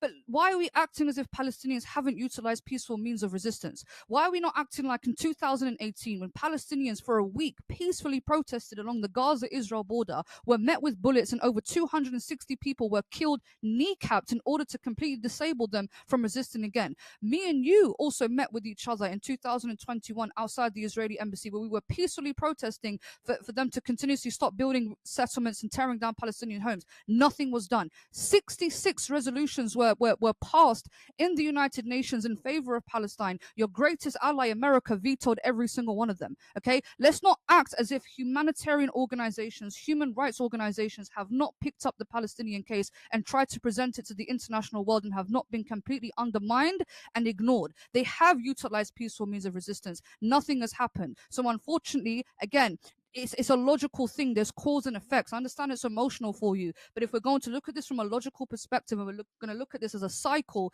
then this thing was going to be the inevitable at the end of the day, because nothing is being done. If anything, after the Oslo Accords, nothing was agreed upon. You guys keep on putting the burden on Palestinians. They've never accepted peace. Well, first of all, they never really were involved in the peace processes. They were never really given a chance to speak and represent themselves as early as 1948, as early as the United Nations votes, which voted in your favor, which, by the way, was completely corrupt. The more and more I researched about that, when you guys come and have the audacity to say, well, the United Nations voted and they voted a majority for the state of Israel, go and look at how that vote was lined up. Go and look at how the Jewish Agency and the Zionist organizations threatened many of the UN delegates to vote in their favor, including the United States. Harry Truman, president at the time, himself even testified to the pressure and the harassment that he had to endure via the Zionist projects in order to vote in their favor. The Indian delegates threatened, Philippines threatened, Haiti threatened aid cuts if they didn't vote in favor of the Zionist entity. And bearing in mind, the United Nations was a very new organization that had to take over the League of Nations, so they were inexperienced. It was completely faulty, illegitimate as far as I'm concerned, and the United Nations is not even legally binding anyway. Lastly, I'd like to finish up with what I'm saying, since you brought a quote from one person, by the way. So let's actually look at what Hamas says about Jewish people, since you believe that as a body, as an organization, they're inherently anti-Semitic. There are people who will say anti-Semitic things. Again, condemn, against that. I don't support that whatsoever. But if we actually look at their charter and their doctrine and what they truly believe in, their revised charter 2017 explicitly says, Article 16, I'm sure you've heard it many times, Hamas affirms that its conflict is with the Zionist projects, not with the Jews because of their religion. Hamas does not wage a struggle against the Jews because they are Jewish, but wages a struggle against the Zionists who occupy Palestine. Yet it is the Zionists who constantly identify Judaism and the Jews with their own colonial project and illegal entity. Ahmed Yassin, who founded Hamas in 1987, on camera, his own words, specifically said, "We do not have a problem with the Jewish people. They are a people of the book. But if my own brother stole from me, I would resist him too." Yasser Arafat, as early as 1964 in his PNC charter, specifically called for a free Palestine, free from Jordan, free from Egypt, free from Israel, and wanted a Palestinian democratic secular state which included Palestinian Jewish people. Palestinians did not get to choose who occupied them at the end of the day. They're not fighting you because you're Jewish, because I'm sure you're aware, historically speaking, when the Mamluks occupied Palestine, they fought against them too. When the Ottomans occupied Palestine, they fought against them too. When the British occupied Palestine, they fought against them too. And when Jewish people occupied it, they also fought against them too. And I'm sure you're aware that they even went as far as assassinating, since they're all Arabs, their own Arab leader, king in Jordan. You know that the king of Jordan was assassinated in Jerusalem by Al Aqsa Mosque. So to sit here and act like they're only fighting you simply because you're Jewish is disingenuous. As somebody who's half Algerian, when the French were occupying us, our beef was with the French who were occupying us. And we identified them with what they were, French. So when they're sitting there and saying, we're going to fight the Jews, well, that's who's occupying you. It's those Jews there that are occupying you. But if Palestinians generally wanted to slaughter all Jews, why are they not doing it outside of Israel? I would argue that some might even have a better chance outside than they would actually in Israel. So if there is an actual urge to just slaughter as many Jews as possible, there are 15 million Palestinians living outside of Israel. They're not doing it. You might argue that they'll go to prison, but if you strongly believe enough in something, you'll do it regardless of that. That's why these terrorists clearly don't give a shit. Well, sorry for my French, but nonetheless, to sit here and say it's everything to do with the fact that they're Jewish is completely incorrect. It's everything to do with their occupation, everything to do with the way in which that they've treated Palestinians. So again, tackle the disease, not the symptoms, and stop trying to deflect from the actual root issue at hand. So you went all over the place there, so I'm going to deal very briefly with the latter part, but then bring it back to the more the grosser lie that you told, accidentally or intentionally, I don't know. So Sinwar stood at the Gaza border during the peaceful March of Return and screamed, "We will cross over the border and rip out their hearts. We will rip out their hearts."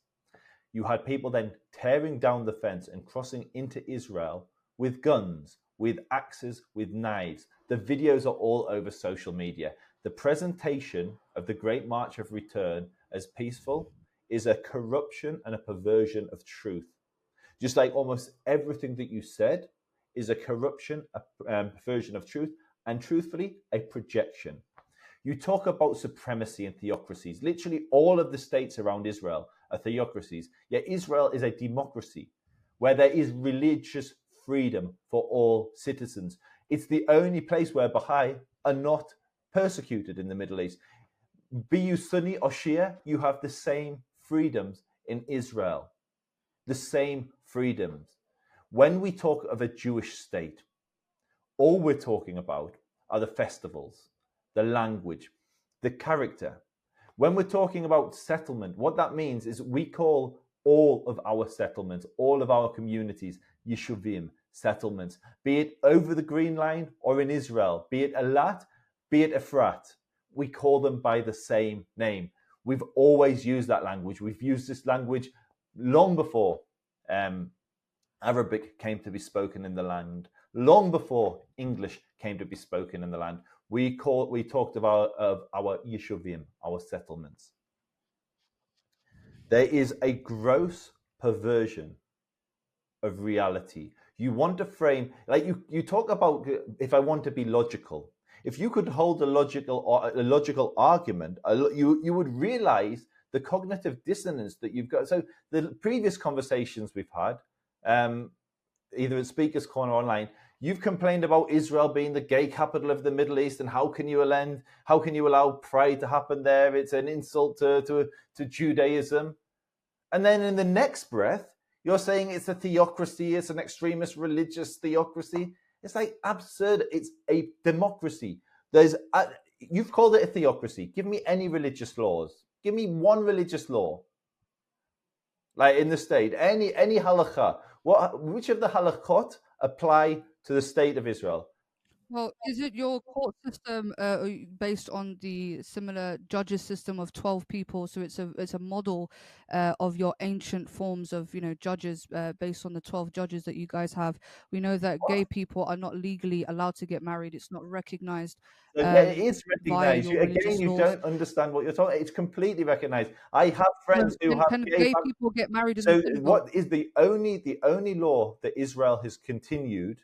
Or not the only law. The only religious law that applies is marriage, and I think we've discussed this before. And Israel continued, for the sake of peace, it continued the British law, which was a continuation But of what the about Ottoman law. birthright? Birthright is No, it's not. It's not. So non-Jews can move to. so birthright again. Non-Jews. Birthright Yeah, is Zabina, the right Zabina, for a Jewish Zabina, person listen. to make aliyah. Aliyah is Zabina, a Jewish listen, concept, right? listen.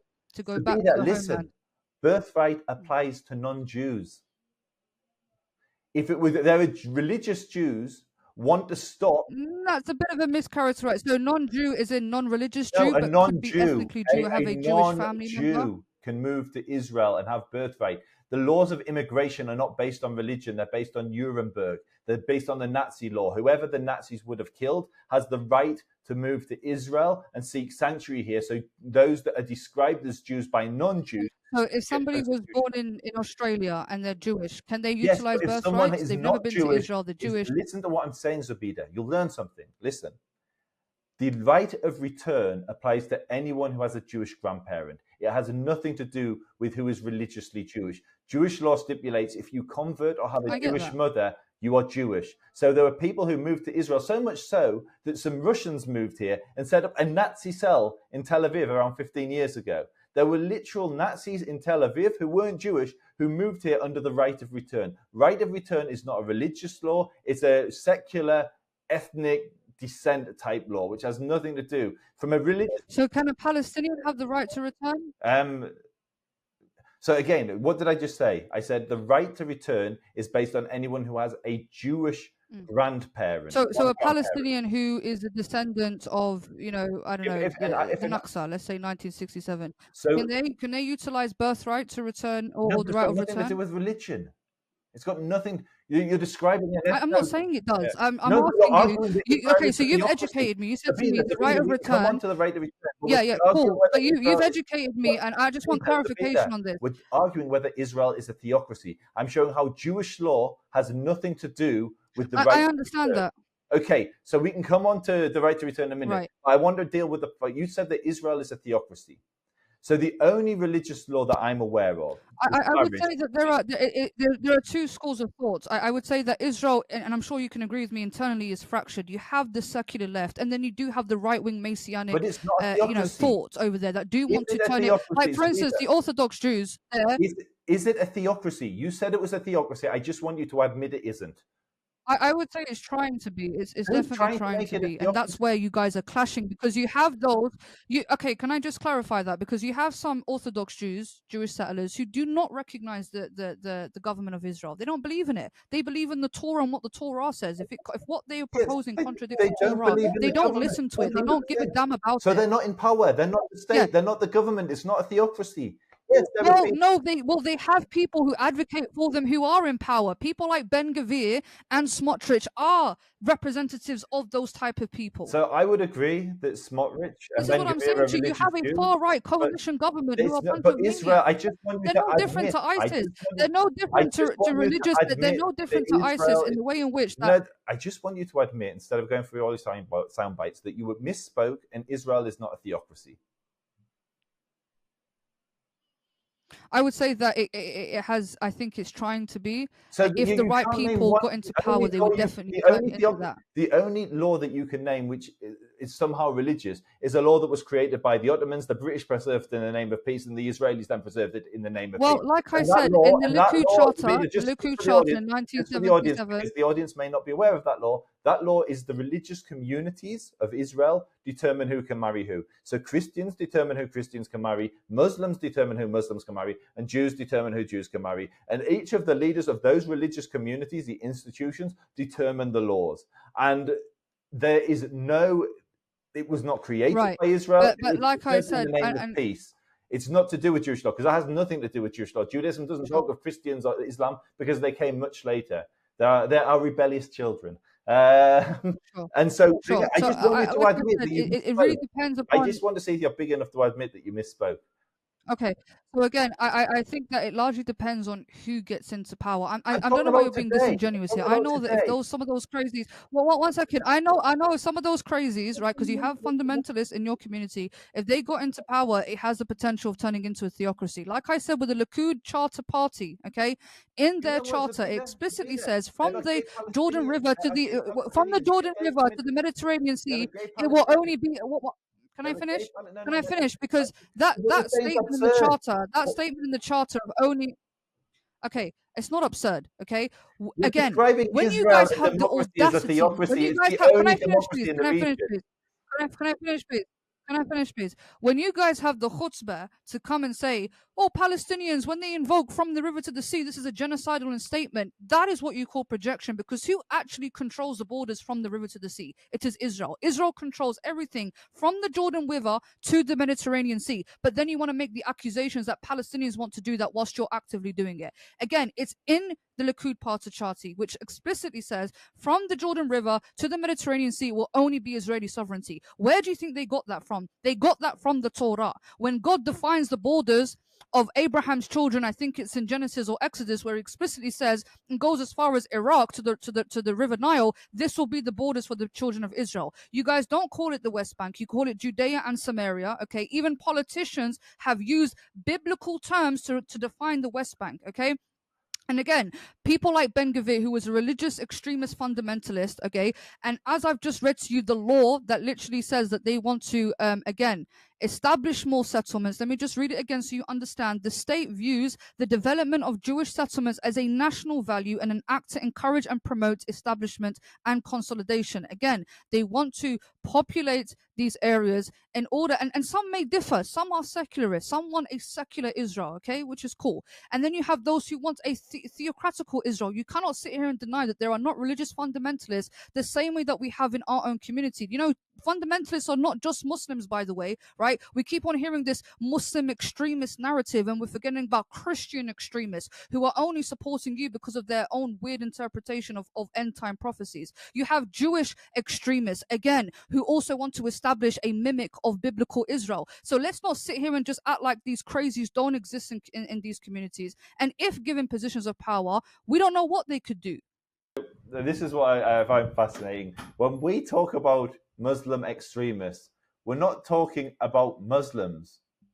We're talking about the ones that chop off the heads of the kuffar. That's who we're talking about. You describe and try to make some equivalency between an evangelical Christian who believes in end-day prophecy. Is there no Jewish extremism? So I'll give you an example, yeah?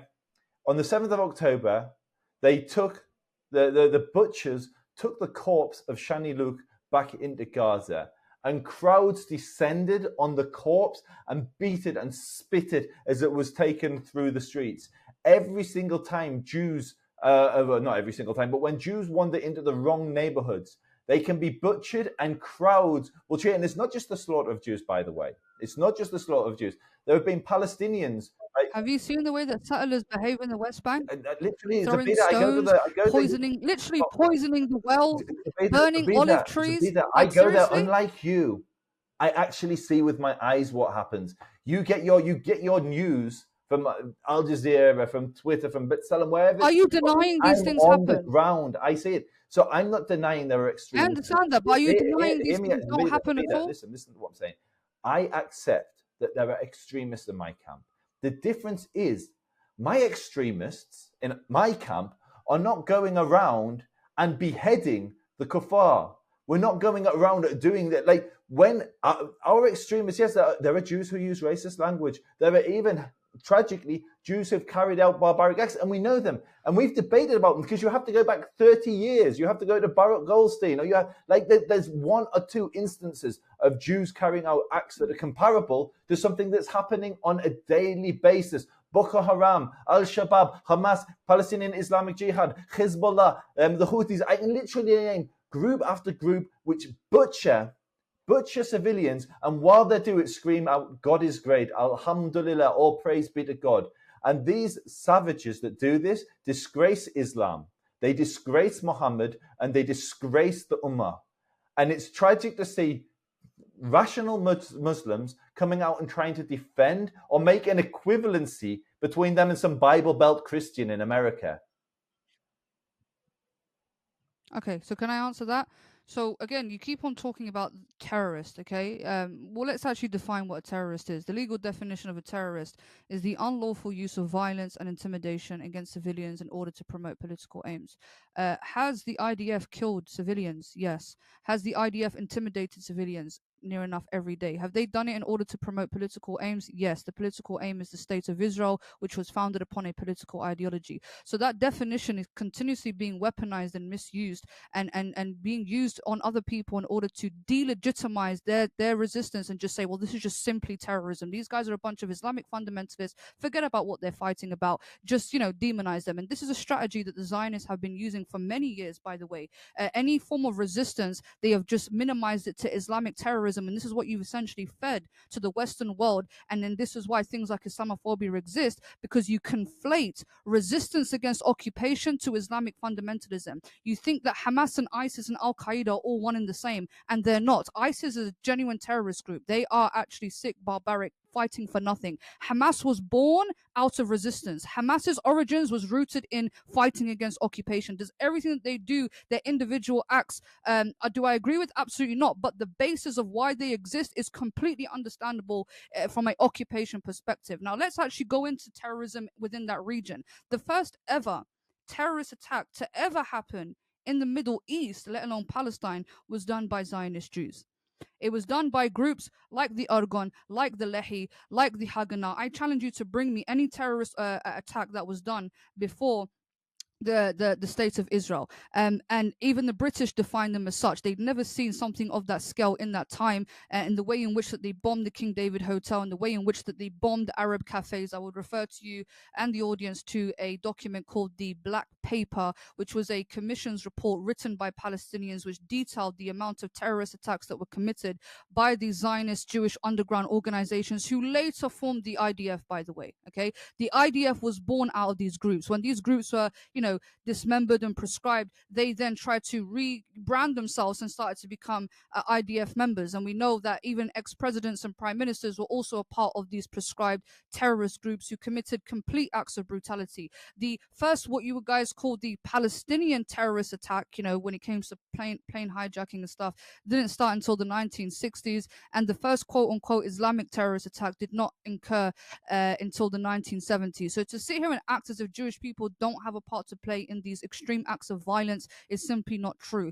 Multiple assassinations have happened in America and in Israel, as we know with the famous case of Yitzhak Rabin, who was killed. We know about cases of Folk Bernadotte, who was a Swiss diplomat who actually freed Jewish people from the concentration camps and ironically was killed by Zionist Jewish terrorist organizations. You have the most notable Kahanist, who was an absolute nutbag extremists, again calling for the extermination of Palestinians. We have organizations called the JDL, right? Before there was anything called the EDL, there was something called the JDL, the Jewish Defense League. Again, another prescribed Jewish terrorist organization. And this is all early, as going back to the 40s, 60s, 90s and whatnot. So to sit here and paint the narrative that it's just crazy Muslims doing what they're doing and invoking all these organizations that act as if historically speaking Zionists were one of the first people to actually introduce this sort of acts of terrorism within the Middle East is very disingenuous. And if we're going to go back ancient times, I'm not sure if you're aware of a Jewish splinter group called the Sicaris, who were referred to as zealots, who also, again, I found it very interesting when they resisted the Roman occupation. They raided villages, they took people hostages, they slaughtered men and women and children as well, by the way. And some people would class them as heroes within Jewish thought. Others will say, actually, no, they were heretics. But nonetheless, you keep on saying projection, but I say that every accusation is a confession. Okay, so first recorded terrorism, as we understand it by the modern definition, would have been in the 19th century. It was Irish carrying out dynamite campaigns against the British. In the Middle East. You have the Nabi Musa riots, the Jaffa riots. You had military campaigns, violent campaigns. Campaigns waged against the British. So when the Jews, who are also in this is what's it's so difficult to debate with you because you constantly contradict yourself. At the beginning of the debate, you said Britain created Israel. Britain, the Zionist was a British colonial project. And then at the end of the debate, you're now saying that the Zionists were waging a terror campaign against the British. You can't have your cake and eat it. It can't be both. You literally can't. Two things can be true at the same time. If you actually understood the history, if you Instead of just reading the Wikipedia page on terrorism, if you actually read the history of the conflict, you'd understand the nuances between the groups. So the Haganah, for instance, were completely against the techniques of the Lehi. They were completely against it. So much so, and they're against the Irgun. And so much so, they were literally, they sank their own art, the Irgun ship, the Altalena. Like, you don't. Were they terrorists? So the British defined them as terrorists. Absolutely, the British defined them as terrorists. I don't consider them to be terrorists. Do you define them as No, terrorists? I don't define.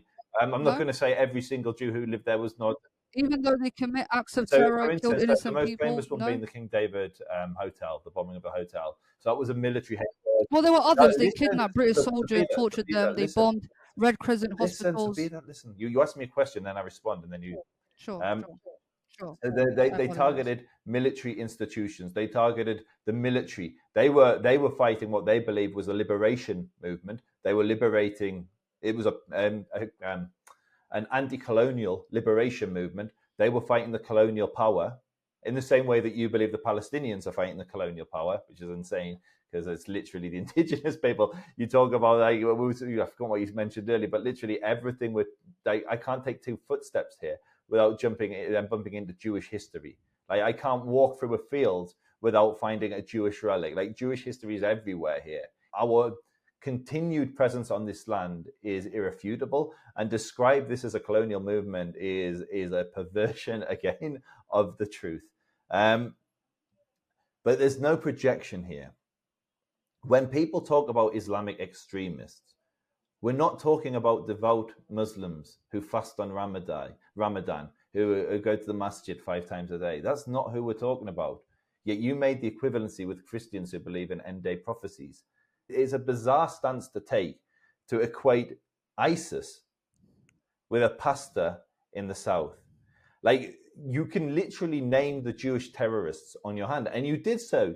You named you described Kahanists. You can literally go to the individual instances in history and say, these guys literally. If I now type into Google News and type, like, into the news, I don't know, killed in terror attack, and search now, I guarantee within the last week there will have been killings in different villages in Africa from Al-Shabaab, from Boko Haram. There will have been killings by militant terror groups in Yemen, in Syria, throughout the Middle East. All of them carried out in the name of Islam.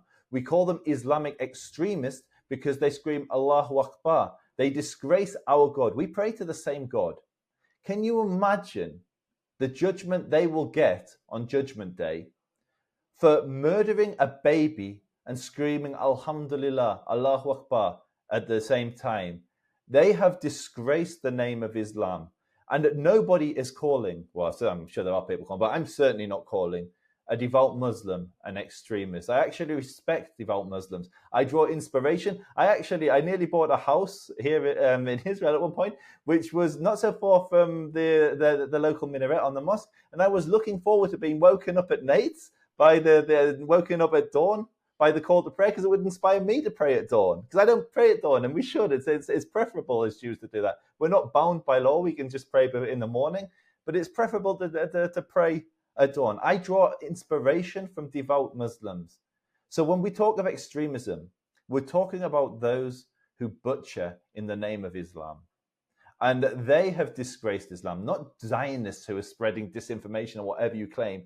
The people who disgrace the name of Islam are those who put the words of the Quran in their mouth as they carry out their atrocities. Now, because we've been on now, I want to do this in an hour and a half. We're already nearing 2 hours. I'm not going to respond to every point. I've got like loads of stuff written which I was going to go through. Like in response, I was capturing notes of everything you were saying. But instead, I'm going to try and move it to somewhere more positive. Where do we go from here? Yeah, so like I said earlier, peace is a byproduct of justice. Justice is a byproduct of accountability. Okay, what's justice? I think right to now that point, then, what do you mean by justice? Okay, so those who have done what they've done to the Palestinians need to be reprimanded. People like Netanyahu, I would argue, and again, not just by my own metrics, by the ICJ, should be arrested and thrown into prison. That will set a standard. Okay, he has been a obstacle to peace. He has been a legislator for bad policy, And if there is no action taken, the same way that you guys want to reprimand, the Hamas leaders, same thing should be happening for somebody like Netanyahu. I would say end the settlements. Again, this is illegal. You're committing crimes. You're a What criminal. do you consider a settlement? Is just 2004, that point. the case Is of Haifa settlement. a settlement? Is Tel Aviv a settlement? Well, these are pre-existing towns anyway that are occupied So I'm by, asking you, are they Israelis. settlements? So I don't Are understand they what you mean by that. settlements? Because you said like end the No, settlements. I'm talking about the settlements in the West Bank. Okay. So like Okay, Gush so Etzion, these are illegal. Gush Etzion is an example. That's a settlement? Yeah. Any settlement that has been built illegally needs to be dismantled, like you did in Gaza in 2005. But this is what I'm Okay, trying and to the reason, ascertain. let me just qualify what I'm So saying to you. basically, you mean that the Jewish communities that existed before 48, they are to be destroyed in the West Bank of Judea and Samaria, which is the No, original name. you're putting words in my mouth. No, You're no, putting words in I'm my asking mouth. what. Okay, so So, rather so than words in your mouth, as of, what let happens me to the qualify 500,000 what I'm Jews that live saying there? to you. Just So the case of the settlements, you're not right. listening. The case of the settlements was brought forth to the ICJ in 2004. It was deemed to be illegal, right? Now, what you're trying to conflate is the building of settlements and the expansion of settlements. So they built the settlements and they've expanded upon these settlements, I'm just which asking again a practical is question. illegal. You have the outpost. I'm just asking a practical You keep question. interrupting Sorry, me. David, I'm just trying to. I don't understand why you're defending I'm illegal just trying to settlements on clarify. I'm occupied trying to territory. I don't clarify understand why you're so because adamant about defending something that is wrong, that is illegal. we obviously have a different take on settlements, and I'm trying to ascertain what you mean. So there are 500,000 Jews living in Yehuda v'Shomron in the West Bank today. Yeah. So I'm asking you, what happens to those people? That's all I'm asking. Again, I'm not a decider on that matter. But that's you're It's saying. I'm You're sure it's saying going to be a case by disband the case. settlement. I'm sure it's going to be What do you mean? a case. What do I'm you sure it's mean? going to That's be a all I'm case by asking. case situation. Okay. And this is something that you guys haven't prepared for. Let me just But finish. I'm just This is trying to something get that you clarity. guys haven't prepared for. And this is why I noticed. This is why I noticed that a lot of Israelis are panicking because they've never fathomed the day that maybe the Palestinians might win. No And one's so they haven't panicking. got like a backup plan for their own people. They've never actually conceptualized, hey, what if the actual Palestinians win and we've got a bunch of settlements that we've built and we have no backup plan? What is going to happen to us? Again, these are the consequences of doing illegal stuff. So if you built illegal settlements, you are a criminal. So therefore you should be dealt as such. You should be dealt as a criminal because you're breaking international law and you're occupying people's lands. That's your responsibility, not the Palestinians' responsibility. You brought them in there, you can also take them out the same way that you did in Gaza. Okay, it's not a biggie, with all due respect. The So you're same way that talking you can about displace over you are talking about 750,000 Palestinians, you can also accommodate your own people if need be, with all due respect. And again, I want to make it very clear: nobody's sitting here saying no Jewish people are allowed in this land. This land wouldn't be what it was, or what it is, without the Jewish presence. Okay, but the way in which that is happening, this is completely incorrect. You are the ones who have created divisions. You are the ones who built walls and created systems, one for this one for that one. You are the ones who split the land into three and keep people in these little enclaves. You did that. So to sit here again and put the burden on Palestinians as to what should happen to this one, what should happen to that one, we're not the ones who made it happen in the first place, essentially. So again, when we're talking about justice, okay, before we get to justice, we have to get to accountability. I've struggled to get any form of accountability from you in this conversation when it comes to anything that the Palestinians have been through. Netanyahu certainly doesn't care. He literally believes that it was the Palestinians were the cause of the Holocaust, right? People are, scared to use the word genocide, scared to admit that a Nakba even happened, want to play numbers games, and you think Palestinians are just supposed to shake your hand and say, "Hey, let's go live in peace with each other and let's dibble dabble." Now, you might bring the argument that I've met Palestinians in Israel that want peace. Fine, but their experience is not the same as those in Gaza. Okay, again, you want to say that I've met some Israeli Arabs, Arab Israelis who want peace with Israel. Again, their experience is not the same as those in the West Bank. I am speaking on behalf of those who are living under occupation. I've spoken to the people that come from these environments, and I think it would be audacious to go to a Palestinian in Gaza after what they've witnessed after 9 months and suddenly say, hey, let's have peace. And it's very ironic as a Jewish person that you talk about this, because you should know better.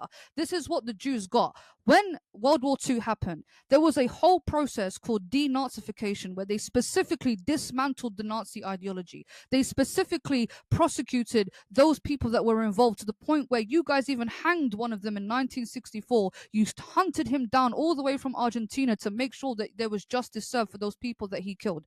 You get compensation to this day, right? There are still giving you reparations or compensation for what happened to you in Germany. There have been laws that have been created to specifically protect the Jewish people from any forms of hate crime, anti-Semitism. You guys invoke never again, right? Never again. So we're supposed to never do what happened to you, but the Palestinians can't even get an inch of any form of understanding or accountability. And then you want to talk about peace. I'm being realistic, and after what's happened in Gaza, I think it would be audacious to even approach a Palestinian who has witnessed what they've witnessed for the last 9 months with peace. And it's actually gone way out of Gaza at this point. The world has really seen what Israel is all about, has witnessed some things that could never leave the human mind. I mean, atrocious videos.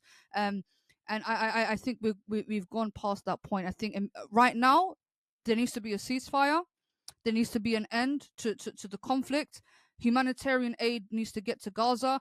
Those who are wounded need treatment, and the safety and the security of the Palestinians is the main priority for me at this point. Building back Gaza, and then who knows what will happen in the future. But I believe that there has been so much damage that has been done. And again, we need to start with accountability before we get to peace. And I don't think Israel's ready to take any accountability for what they've done. So nobody needed to read between the lines then. You were very, very clear. Your solution to this conflict is the ethnic cleansing of Jews from communities they've lived in before the advent of Islam. Before Muhammad came along and told over the Quran to the I did not Sahaba, say that. before Muhammad came along and told over the Quran to the Sahaba, before Umar ibn al-Khattab marched into Israel from Arabia, before the Arab conquests, multiple conquests of the land, there were Jews living there. There were Jews in communities like Hebron. And for you to sit there and say the only ethical solution is the removal of these Jews from that land, and your words were, however, Israel got them in there, Israel can work out how to get them out. You are advocating for ethnic cleansing.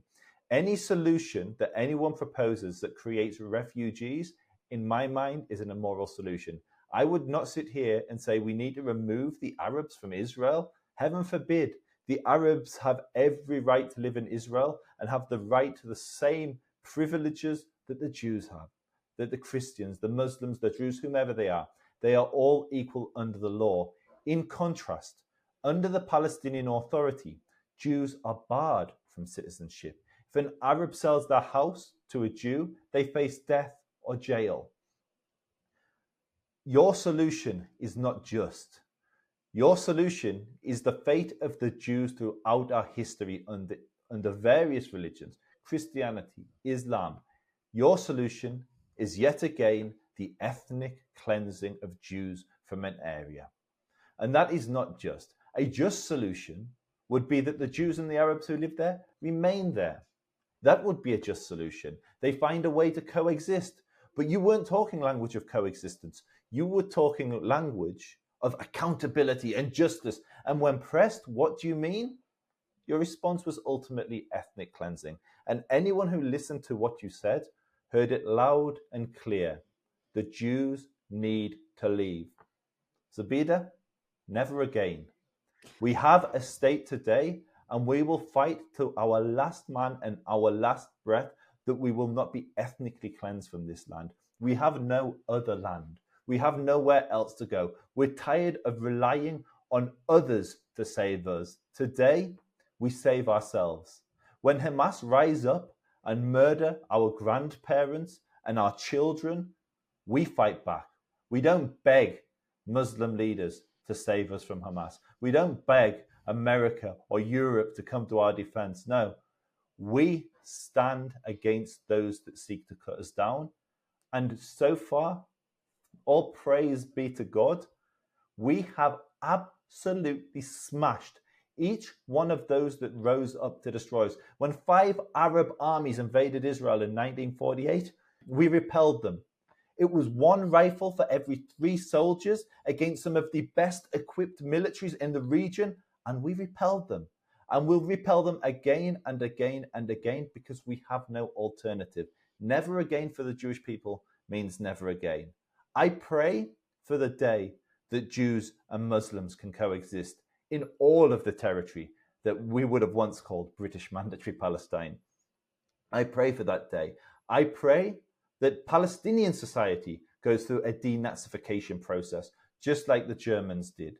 I pray that Palestinians aren't taught to hate Jews in schools as they were Are in you UNRWA comparing schools. I Palestinians to pray that the Nazis? teachers of Palestinians aren't caught up in the massacre of Jews in terror attacks in Israeli territory. I pray for that day, and I pray that there will be a denazification process. I pray that instead of Qatar and Turkey and Iran being giving the strength to the Palestinians and funding, and in Iran's case, orchestrating what the Palestinians do, I pray that the moderate Muslim forces in the region are able to help the Palestinians rebuild their society and give them the kind of society that they could have had. Gaza could have been Singapore of the Middle East. Instead, it was turned into an Iranian proxy, and it was used to wage Iranian wars against the Jews. So I pray for the day that the moderate Palestinians and moderate forces in the region, like the Emiratis, rebuild Palestinian society, denazify institutions like UNRWA, and we can move forward together and share this land, because there is enough land and we're not going to kill each other forever. And please God, in our lifetime, we'll experience that. I'll give you the last word. You can have the closing word. Uh, yeah, thank you. I mean, look, at the end of the day, Zionism is what destroyed the relationship between Arabs and Jews. There's a rich shared history between Jews and Arabs stemming for thousands of years. Where do you think Jews come from? A beautiful coexistence, because essentially this is what Palestine symbolizes. It's a land of coexistence for the 3 main Abrahamic faiths and other people who have coexisted in this land. Zionism, a supremacist nationalistic European ideology, is what completely destroyed that. It's what completely divided this region and caused the animosity that you see between both sides. So I always talk about treating the disease rather than the symptom. Again, I'm going to reiterate myself. It's not about Jews. It's not about no Jew should live in this land. If you're an occupier, irrespective of your race, religion, or creed, you are an occupier. If you are an illegal settler, you are an illegal settler, irrespective of your race, creed, or religion. Essentially, the way in which that Israel was created was at the back of Palestinians. You know, the way in which Israel was created was through the slaughter and the bloodshed of Palestinians. So they've left a trail of blood, thinking that it would not catch up to them. And this is why I talk about the accountability. The quicker that the Zionists and the Israeli government actually understand the plight of Palestinians, instead of just arrogantly dismissing them and just minimizing them to Islamic terrorists, then the quicker we would actually get to a solution. And I think that is the main cause of this problem. The plight of the Palestinians, the claims that they have against Israel, should be taken seriously. They are legitimate grievances against Israel. Aside from the extremists, I understand that there are extremists, but the people, right? The majority of people are not Hamas. The majority of the people are not PLO or Fatah. Okay, so to scapegoat the Palestinian people and just simply blame it, Hamas, and victim blaming, saying every single death of the Palestinians is on Hamas. Hamas didn't kill those people. Those people were killed directly by an Israeli rocket. They were killed directly by an airstrike that was commanded by an IDF soldier. They weren't killed by Hamas. So ultimately, we spoke 3 years ago, and the conversation wasn't as tense as it is now. But things have changed. Things have changed. I believe, now they've destroyed anything to do with peace, and I think there needs to be much more serious approaches to this. And I think that the leadership within Israel needs to go personally. And I'm not the only person that's saying this. Israelis themselves are sick and tired of Netanyahu. He caused this. He allowed this to happen. Again, his bad policies is what triggered this spiral of violence to happen in the first place, because he never wanted to take their case seriously. He never wanted to actually do something about the problems that the Palestinians were dealing with. He decided to dismiss it, ignore it, thinking that it would resolve itself, thinking that the Palestinians would eventually just lay down their weapons and submit, which is not going to happen. The Palestinians, as much as you want to invoke, Jewish overcoming their fears and overcoming their enemies, the Palestinians do too. 76 years and they're still standing.